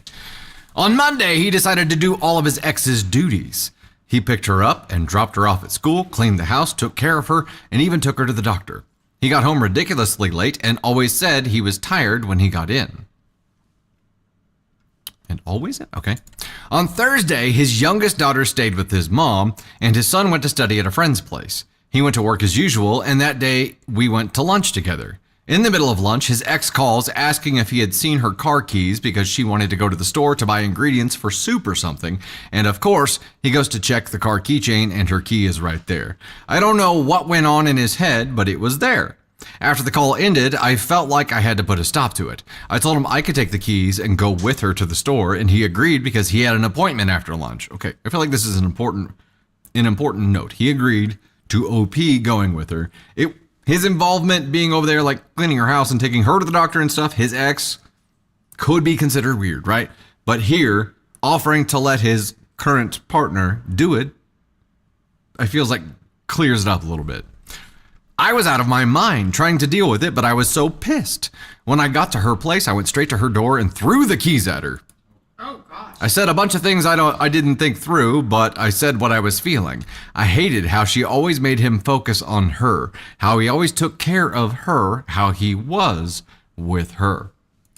I said her only redeeming quality was being a teen mom, and that she and her kids were ruining my fiance's life. Or you're putting this on the kids now. Okay, cool. Maybe I went too far because I told her she was such a trashy person that she couldn't even hold down a relationship or set a good example for her daughter. Oh my. What the fuck? I love She just went like King's Landing Khaleesi here. And it's just like, burn everything. Burn it all. I don't know if she's a psychopath or something, but she didn't show any reaction. She said, at least I'm not here for a year desperately trying to rewrite my fiance's story. She slammed the door in my face. I tried to talk to her, but she didn't come out. Which was, I'm sure, very cordial. You bitch, get back out here. I ain't done talking to you. That night, my fiance didn't come home, not even in the morning to grab his stuff. I spent the night calling him and her, but neither of them answered. After dozens of calls, he called me today and asked me to meet him at the restaurant we always go to for lunch. We don't work well together. I'd rather end our story here. I didn't know what to say. I wanted to scream, but I just asked him if he had slept with her while we were together, and he said yes last night. He told me he was willing to give me any answer I wanted, but if I went anywhere near his or her kids, he would regret it. That's not how that goes. He told me he was willing to give me any answer I wanted, but if I went anywhere near her or her kids, I would regret it. Well, I guess I'm the villain in their beautiful love story. We're a villain. I like how she's a psychopath because she didn't freak out. Yeah. I don't know if she's a psychopath or something because, like, she was calm and I was not. this kind of supports the whole, like, everybody thinks they're doing the right thing, right? Depending on their worldview or according to their beliefs and their truth and their worldview, everybody thinks they're doing the right thing. Her worldview is what she just told us. Like, she thinks she's doing the right thing here. She thinks that his ex is purely manipulating and controlling him to keep control over him. And maybe there is an element of that going on, but if there is an element of that going on, this ain't the way to fix it. This is just the way to make sure that your relationship doesn't last, right? Saying to him, I'll do this one thing, I'll handle it, and then instead going over there and throwing a huge hissy fit because you're not getting your way isn't going to create any good. There's no good that's going to come from that. You're not going to solve any problems. You just freaking ate some Girl Scout cookies while Tony Spark was up here, and they're haunting me. You have some coconut in your... I probably have coconut in my mustache or beard or something. She just created more problems for her and everybody else. I don't believe he slept with her. I think he just said it. I think he said it to make her go away. Yeah. I think he said it just. He's there. It feels like he was there when his kids needed him. And if they're civil and they get along and they're friends, then you can do things like take somebody to the doctor and that's okay. Like those post-marriage civil relationships do exist, I'm sure. I don't believe he slept with her. I think he was just like, look, I'm willing to give you any answer you want means I'll tell you whatever I need to fucking tell you to make you go away for good. I'll say anything you want, but if you ever come around her or her kids, you're going to regret it. He's doing what he needs to do. Maybe he did, though. Maybe this all was manipulation on her part, and maybe she finally got what she wanted. It still doesn't make OP's actions right. Right? It was, I'm gonna give it this.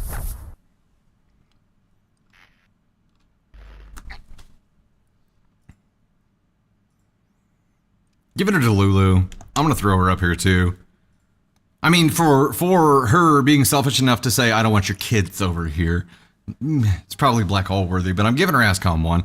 Faith Reacts, dropping the 5, said, nope, I'm with the fiance. OPDFHB rejected. He needs to run far from you. Who knows how she would treat his kids? Oh, God.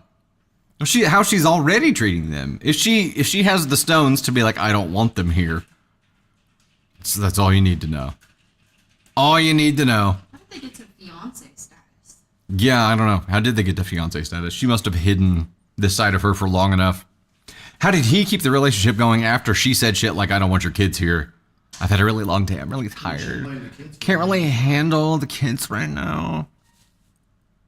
Guess what? If you're marrying into a family where your partner has kids, you have kids. And you don't get to choose when you're too tired for them or not. The whole parent thing is kind of a 24/7 gig. Kirsten, not Kirsten. Kirsten, not Kristen.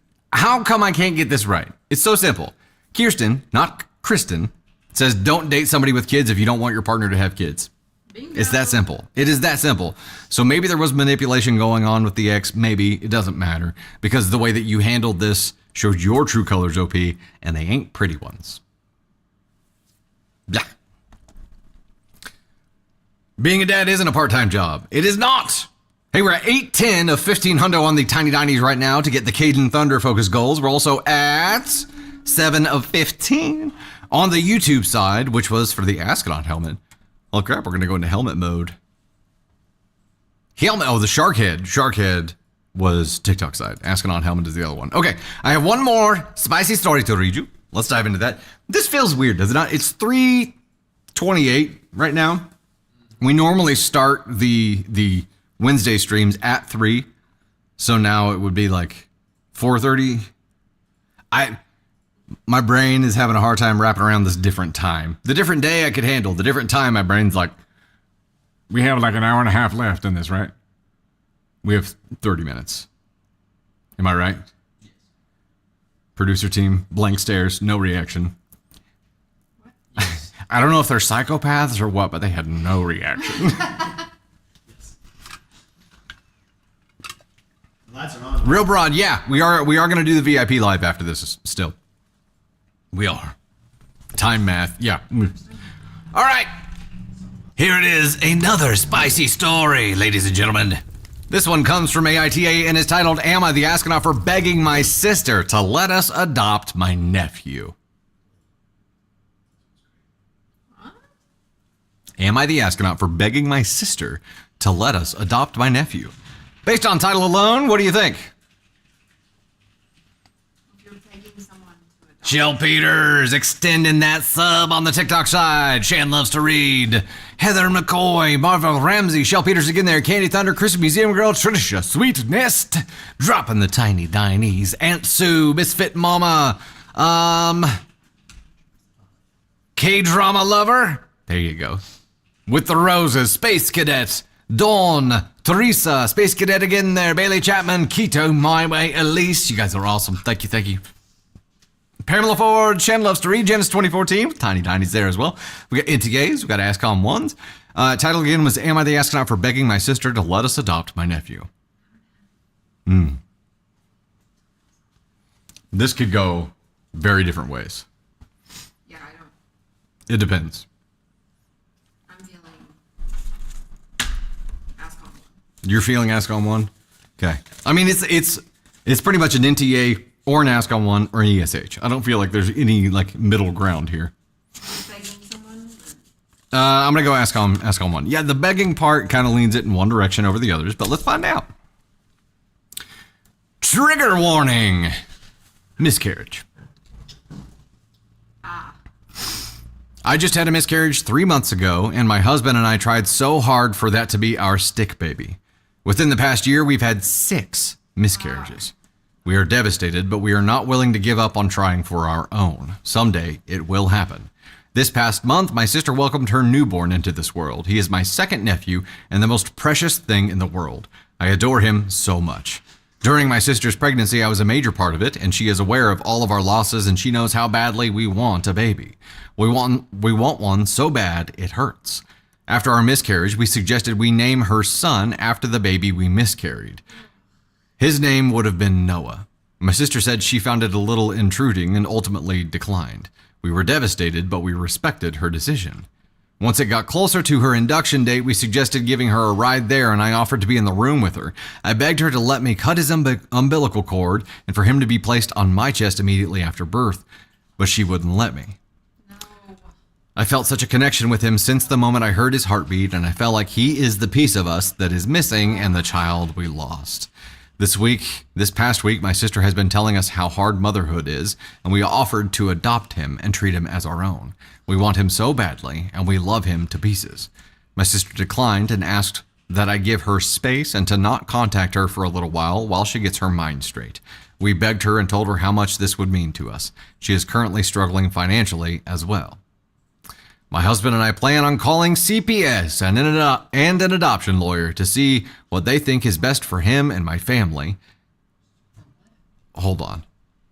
My husband and I plan on calling CPS and an adoption lawyer to see what they think is best for him, and my family has since been calling and telling me I'm an asshole and to leave my sister alone. They also demanded we get help, but all I'm trying to do is get custody of my nephew. Am I the astronaut? Yes. It's worse than we thought. It's worse than we thought. It's way worse. Okay. Yeah, we got a few things to talk about here. Okay, yes, it's the worst of the worst. We're gonna go Delulu on here as well. Look, that can be a intensely traumatic thing. An intensely traumatic thing to go through, right?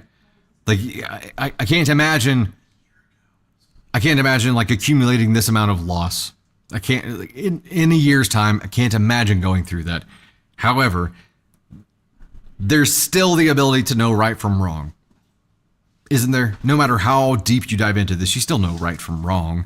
And it's premeditated, and that's the problem. It's feeding into this fantasy where none of your offers for help come from a pure place of truly wanting to help. All of these offers of help come from a place of selfish desire.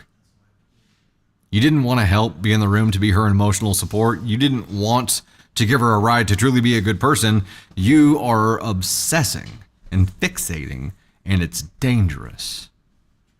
You're being really pushy right now, and it's not pushy at all to you. So where's the line? Where's the line to you? Because based on your worldview and your beliefs right now, you're of the mindset that going over there and taking this baby by force right now would be the right thing to do. And it is not. You two definitely need help. Definitely need some intensive therapy. I can't imagine the amount of pain that you're going through. This is not the answer. And you're going to destroy all the relationships around you and silo yourself from the people that you are going to need as a support network for yourself. If you are going to climb out of this emotional hole, there has to be enough shock to the system at some point to realize that you're running the wrong way. Has to be. And even if we have read this before or something very similar to it, which is the whispers that I heard, I'm not any less shocked the second time. I'll just say it that way. No less shocked. And no less like trying to wrap my brain around it. And I'm surprised that your sister let it get this far. I'm sure the fact that she is not in great financial shape is a large contributor to that. And I'm sure that you manipulated that to make sure you got as much time with that baby as possible. Just manipulating the holy shit out of this woman. And instead of really trying to help her, to help give this child the best life possible, you're just trying to manipulate to get it all for yourself.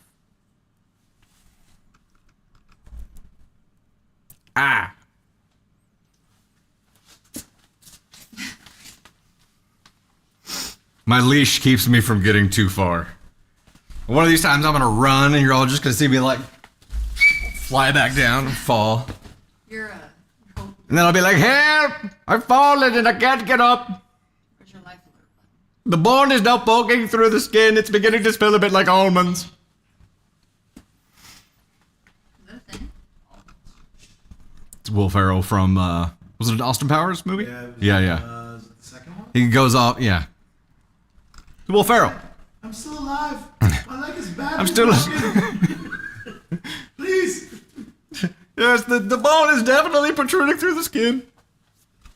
What's the other one? Is it the other one where he gets puked and he's like, why, you missed? I'm still alive. He's so fantastic. Even when his character is just like the most outrageously annoying, like ridiculous thing possible, he still just makes it great. My leg is badly broken.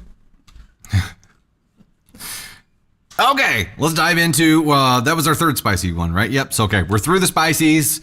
We're back to the regularly scheduled stories here. We are at 840 of 1500 on the Tiny Dinies, and we are at 7 of 15 on the YouTube side here. Can we get a candy cameo? Kaleidoscope? Yeah, you know what? Wait a second. We were supposed to get candy feedback on this one. We were. Good call. Good call. Kaleidoscope. We do need a candy cameo because she was supposed to give feedback on this. That's a tough one to give feedback on. Would you rather give feedback on something that's less heavy? Let's do that. Let's do feedback on something less heavy. I feel like that's the right move for a Friday afternoon. I don't want to trigger anything emotional. Oh, I'm fine. You sure? Yeah. Well, then come on up. Her choice, ladies and gents. Tater Thunder. Thanks for that, Tony. Appreciate that alignment of the goals and the story topics. No, it's fine. I'm just giving you shit. You guys know, I've had miscarriages, and and they hurt and they suck, and I don't think it's something that you ever move past. But if you find yourself trying to steal somebody's baby, because that's what they're doing, like at this point, this with the CPS and the attorney and all of that stuff. If you have a miscarriage and you think the answer is to steal someone's baby, you need professional help. And I don't just mean therapy. I mean, you need professional help, because that is not a normal response to having, to going through. And I do, like, I understand, and I know how bad it hurts to watch somebody else have a baby when that's all you want to do. But to to think that you could steal somebody else's child. Like, you have to understand, like, you lost a piece of your heart when you had a miscarriage. You lost what you thought you were going to have. Like, why would you want to take that away from somebody else and think that that's okay? And that should be enough to know, like, that you need professional help, because you're not in your right mind if you think that doing to someone else what happened to you is appropriate. It's just not. And it sucks, but if you start the adoption process and do something that can help you heal your heart. But at this point, I don't think a baby is going to help you right now. I think that you need to very much get your mental health in order, because this is not okay. It's not appropriate. Question for you on this. Do you think, let's say they ended up acquiring this child from whatever means, do you think that they would still end up hitting this wall where they're like, well, we still want one that's ours? I don't know. I mean, I can't. I could see that happening based off of kind of how she teed it up in the beginning. I don't know. I think she just wants something that would make her feel less hurt right now. And so for me, if you're acting out of that pain, you're not in your right mind. Like, that's just, it is what it is. You are in no position to take care of another human being right now, because you are not taking care of yourself. It's when you get a puppy, right? Yeah. So do something. And I don't even know if I would recommend that, because this is borderline unhinged, probably unhinged. And I don't think that you should be taking care of anything but yourself right now. And I don't know. I feel bad for her, but this is not okay. Right. The part of this that confuses me or surprises me maybe the most is that this isn't one person. This is a couple. Yeah. And I would think in a couple, like, one of those people is going to be the voice of reason, to be like, whoa. Yeah. Hold on. They like, believe, that's not right. Yeah. That's a great Barnyard. They've convinced themselves that the nephew is the baby that they've most recently lost.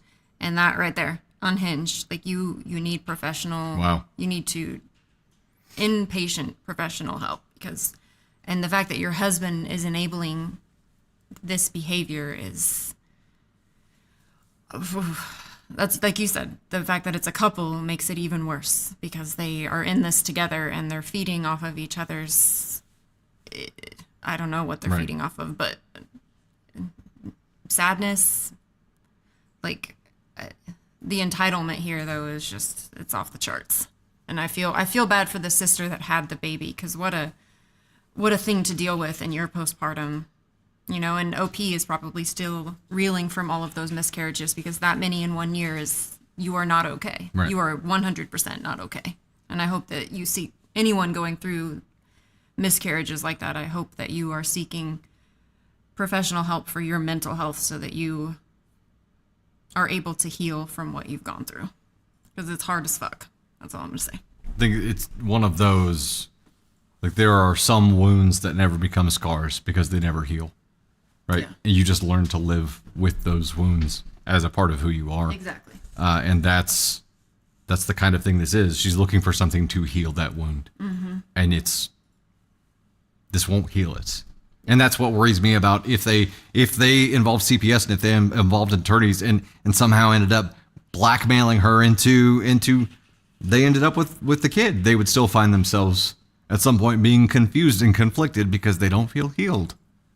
And I think that would turn into, well, we need one of our own still. Like, and it would just be this cycle of pain trying to solve this thing that is not solvable.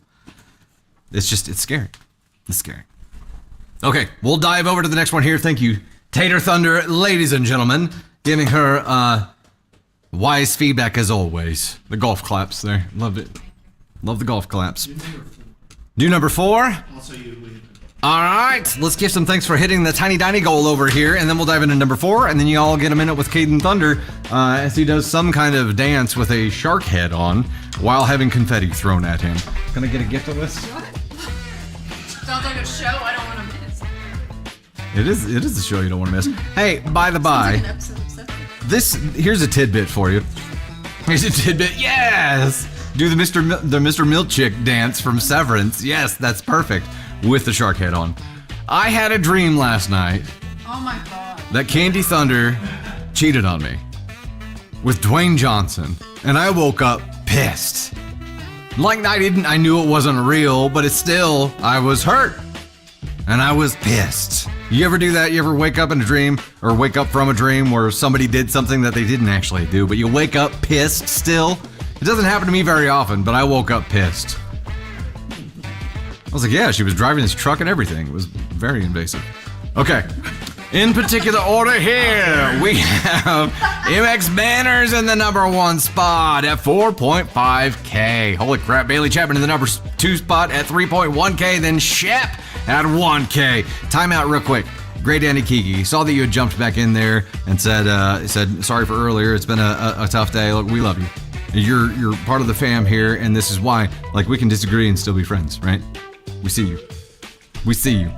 Elise Gooch in the number 4 spot, then Procrastinate, Girl in Darkness, Keto, My Way, J Sweet, Rescue Ninja, Tony Spark, Charlotte Arnold, Gaitanis, Trisha Nest, Lady A 560, Aunt Sue, Candy Thunder, Laura Lee Moore, Yvette, Adventures with Pam, Lizzie Lex, Dylan Sprague, Boo 77, Joe Nanner, KTH 93, Jackie A. Stoker, Mama Says So, Misfit Mama, Janice C 2014, Joan of Bark as Plunder, Athaneri, Real Broad Zuba, Christian Museum Girl, Charlotte, Kimberly May Parker. I don't know, I almost went a completely different direction with that name, but luckily my eyes caught up. Kimberly May Parker. I got it right the first time and then I screwed it up. Shan Loves to Read, Jerry Lee Go Forth, and Eric Hawkins, plus Miss Helene. Thank you all so much for the love and support. Greatly appreciate that. I have a theory though.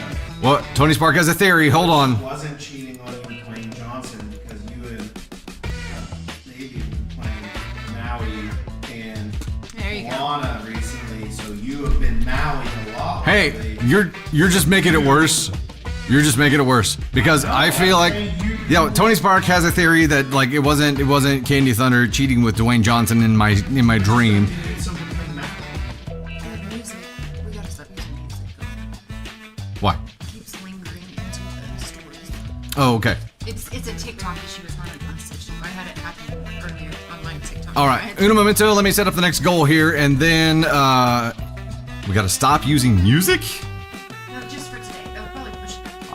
I don't know. Okay, that will take some clicking around to do. I just meant like don't go back to this one. Okay. Heard. All right, give me just a second to get the next one set up.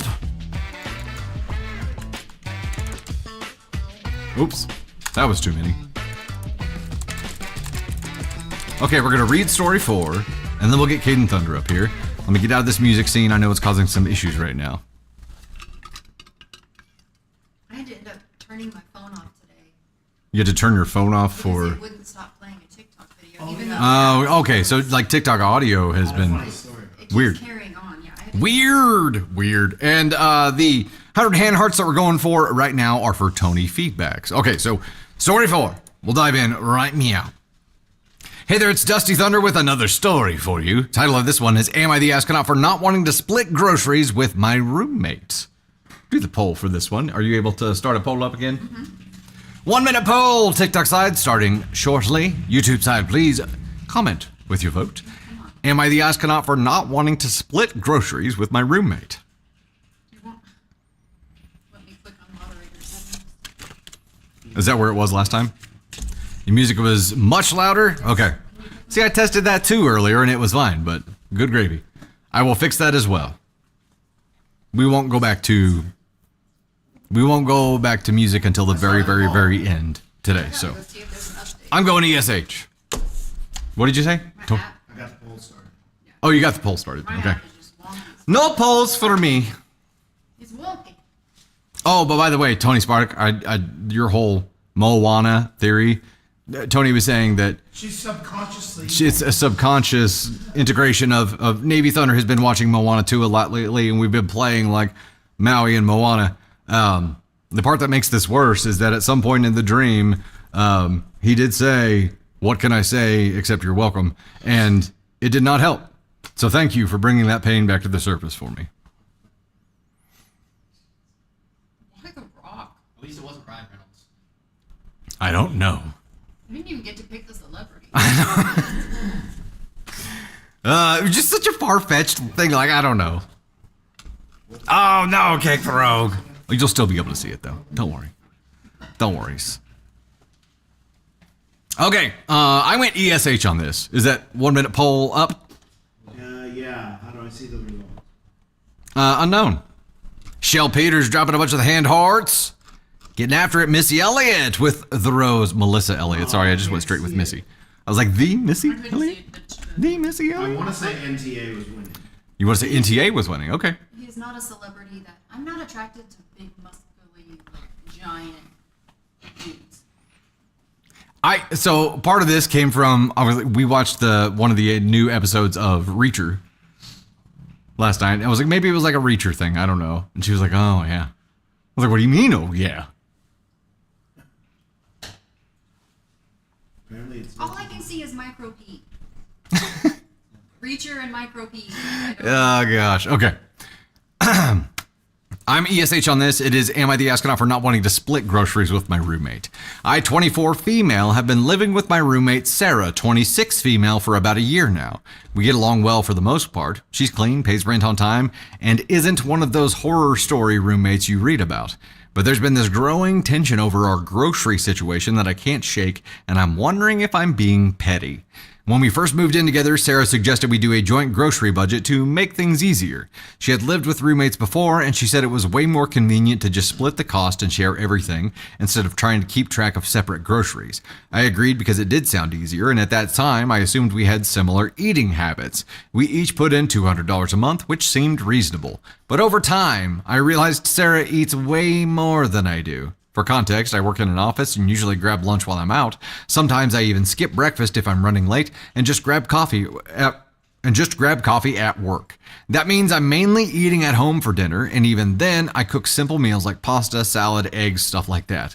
Sarah, on the other hand, works from home and eats all of her meals from our groceries. She also snacks constantly. I'll buy a box of granola bars and they're gone in 2 days. If I get yogurt, I might have one before she's finished the entire pack. Don't get mad. Oh, I'm sorry. Words are hard. And don't even get me started on things like chips or cereal. I literally have never finished a full bag before she does. At first, I let it slide. I figured it evened out in some way I wasn't noticing. But then I started tracking what I was actually eating compared to what she was eating, and it wasn't even close. I brought it up casually once, like, hey, I feel like I don't eat as much as you. Maybe we should adjust how much we contribute? She kind of laughed and said, oh, I just eat what's there. Just grab more next time.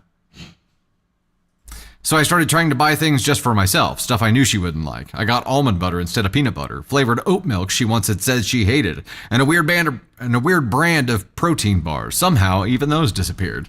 Last month, I finally told her we should rethink the split. I suggested a system where we either contribute based on consumption or just buy our own food separately. She got really defensive, saying it's too much of a hassle to track who eats what, and that we agreed to share. She also accused me of nickel and diming over food and making things weird. I don't want to be stingy, but at the same time, I don't think it's fair to pay half when I'm eating maybe a third of what she is. She's been acting cold ever since, and I'm wondering if I'm being unreasonable here, or is she just taking advantage of me? She's just taking advantage of you, and she's been acting cold and weird because she knows she's about to lose the sweet deal she's got right now. You can't split things evenly if one person works at home. Like that person is naturally going to be at the trough more. It's just the trough? Was that the wrong thing to say? I like to go to the trough. Hey, I go to the trough daily. You know what I mean? It's like, what's here? Nothing looks good. That's the normal thing. This line before bed is most of the time like, I want something, I just don't know what I want. Want something out of this universe, like a cosmic. We haven't had cosmic brownies in a hot minute. Or Tim Tams. What's going on in our house? We started chocolate tastes bad to me. I'm not a fan. You decided chocolate tastes bad to you, so you decided to punish all of us? Yeah, obviously. I've been to grocery shops. I kid. I think as you, even if she wasn't working from home, I would say the fact that people have different tastes make this really difficult. What I would suggest, instead of, this is probably a could have done it differently. You might be like a 4 because of approach here. I think the general approach of starting a conversation with, hey, you eat a lot more than I do, probably not going to be the thing that's going to be received the best when talking girl to girl, right? That would seem like an attack from any girl, I would assume. Like, hey, you eat a lot more than I do. How about that? Problematic, not an opener to a solution-focused kind of conversation. Could be something like, hey, I would like to propose a modification to our grocery setup here because you're working here. You're here more. I'm rarely here. So I would like to suggest a hybrid approach. I would like to take a percentage of the amount that we put in right now, let's say half. That $200 combined goes to buying a set subscription of core items. Bread, eggs, milk, whatever it is. These core items or toiletries or things that are used equally throughout the home. Have it be a core set of items. Anything outside that set of items, you're on the hook to get yourself individually. And if you see something that is the first time you're seeing it, it's because it's not yours, and try not to take it. Or if you do, as long as you're open to the other person, like whatever. Suggest a hybrid system here as an olive branch, as a way to kind of just at least lead that direction in the discussion. And if you open with the reasoning for it, like you're here a lot more than me, not you eat a lot more than me, I think you'll experience a lot more success. But at the bare minimum, or let's say at its core, you have to understand that she's got the sweet end of the deal right now. You're asking her to give up the sweet end of the deal right now. You can't expect her to go quietly. You can't expect her to be happy about it, right? She probably knows she's got the sweet end of this deal right now, and you're asking her to voluntarily take on pain. And she's like, I don't want it. And you're like, well, I've got it now. I want you to have it. And she's like, I don't want it. So it's going to take some tact. Hey, Elise, Elena left protein chips at his house, and he ate them. I had no snacks like a month ago. Dude, Caden Thunder ate like an entire box of Fiber One bars. Fiber One brownies. During his early teenage years. Fiber One brownies. He was like, yeah, they were really good, but I pooped a lot. That's interesting. Get a mini fridge and put a fridge in your room, put food in your room. You could do something like that. You could have your own personal pantry, right? And if you have to do that, you have to do that. So just figure it out whatever way you want. This, at minimum, at least gives you like a step in the right direction of like, I've lowered the amount that I'm paying in, and it's of these set commonly used things. That's my thought there, is it steps it in the right direction. I wonder why OP has to do the grocery shopping. OP, oh, yeah, it is weird that OP does the grocery shopping, but she's the one who doesn't consume all of it. So I'm sure she notices while shopping, she's like, I'm not going to see this. I'm not going to see this. I'm not going to see this. I'm not going to see this. One of them will end up moving out. That's probably the most likely path here. Caden's face when I told him that the reason his stomach hurt was because they were Fiber One brownies. Caden's face was hilarious. Yep. It was hilarious. And you know what? You guys had already unlocked the Caden Thunder shark head confetti dance scene. So here, let me do this. I'm going to turn this music down, and this will be our last scene. So let me turn this down. It was quite a bit louder, you all said. Let's go there-ish. Let's hope that's good. I'll turn it down more.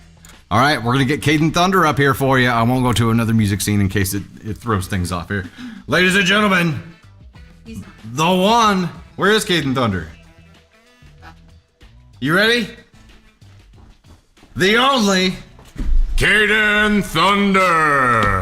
They just told this story about, or they talked about how you ate a bunch of fiber bars. Yeah, remember when you ate all those Fiber One brownies? Yeah. That was fun. When I told your face was like this. Oh, I didn't know. I had no idea you weren't supposed to eat fiber brownies like that. I thought they were like just. a Sam's box too. I thought they were. I ate like. The industrial size box. I ate like a lot of them. You'd had like 6 or 7 in a week. It was in a day. It was in a single day. There was not multiple days. I ate all of them in a day. I was just like, these are good. I was like, what? Nobody's gonna mind. They don't seem to be getting eaten very fast. I wonder why. They're special needs Yeah. brownies. I ate 6 brownies and shit a loaf of bread. Dude, I shat out my soul. He was like, my stomach hurts. And I'm like, Yeah. what? I was never the same after that day. They are good though. They were good, yeah. Until a couple hours later. It was rough. I can see Caden here, and the thought process was probably like, oh, fiber something good and good for you. I can eat more. It was fiber, like protein, like, you know. Fiber sounds like I'm made of fiber, I think. So I'm fibery. It's brownie though. More brownies. Fiber sounded. I thought fiber was like plants, so I thought it was like a vegetable-based brownie. So I was like, better, even better. I don't have to worry. Like, this is good for me. Win-win. This is a win. I'm eating vegetables, getting my fiber in, whatever that is. I was a young lad too. Let's be clear on that. I was a young You're lad. like 12, I think. Yeah, I was like 12 or I something. was like eating 6 boxes of cereal. Yeah. Well, you know, they say that when you eat a box of fiber brownies, Somebody said some life lessons are hard, others are soft. you. Yeah, The soft life. The soft soft- life lessons got the us. soft life lessons. Oh no, I can't pin it. That's a good one. Hi guys, how's it going? It's been how's everybody been doing? It's been a good live, right? Been a good week, right? Hey, we didn't crash. We didn't crash. We made it. Look at that. It's great. Goodbye, Tony Spark. You know the VIP with us? I have it kind of set up. Even Tony Spark is leaving. Runny life lessons. Yeah. Oh, Hey, ugh. I know now. Now I know all about fiber. Now I know my limits as a human being. Over easy, Now I know. little running. Now I know. Yeah. It was rough. It wasn't rough, it was smooth. Anyways, I need to walk away. Whoa. I had one last thing to say and I completely forgot it. I don't know what it was. Slipped right out. It slipped right out. Lost my train of thought. Tracks were wet. I gotta go. How many more poop puns can we have in this conversation? They said send Tony. All right, we're gonna take a short break to flush all that from our system, and we'll be back here in like 10 to 15 minutes for the VIP stream for you VIPs on the TikTok side and YouTube side. Give us about 10 to 15. We'll be set up in the studio, barring any kind of tech gremlins attacking back there.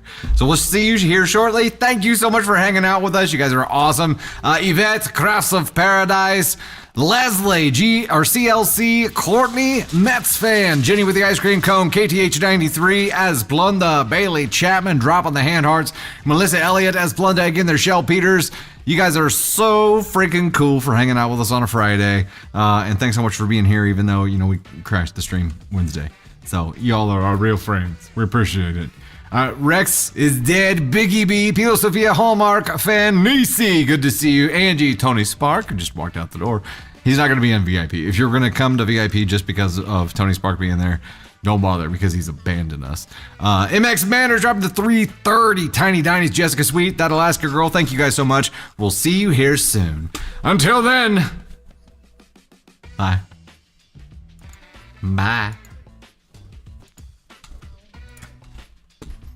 Bye-bye now. Bye-bye now. Bye-bye.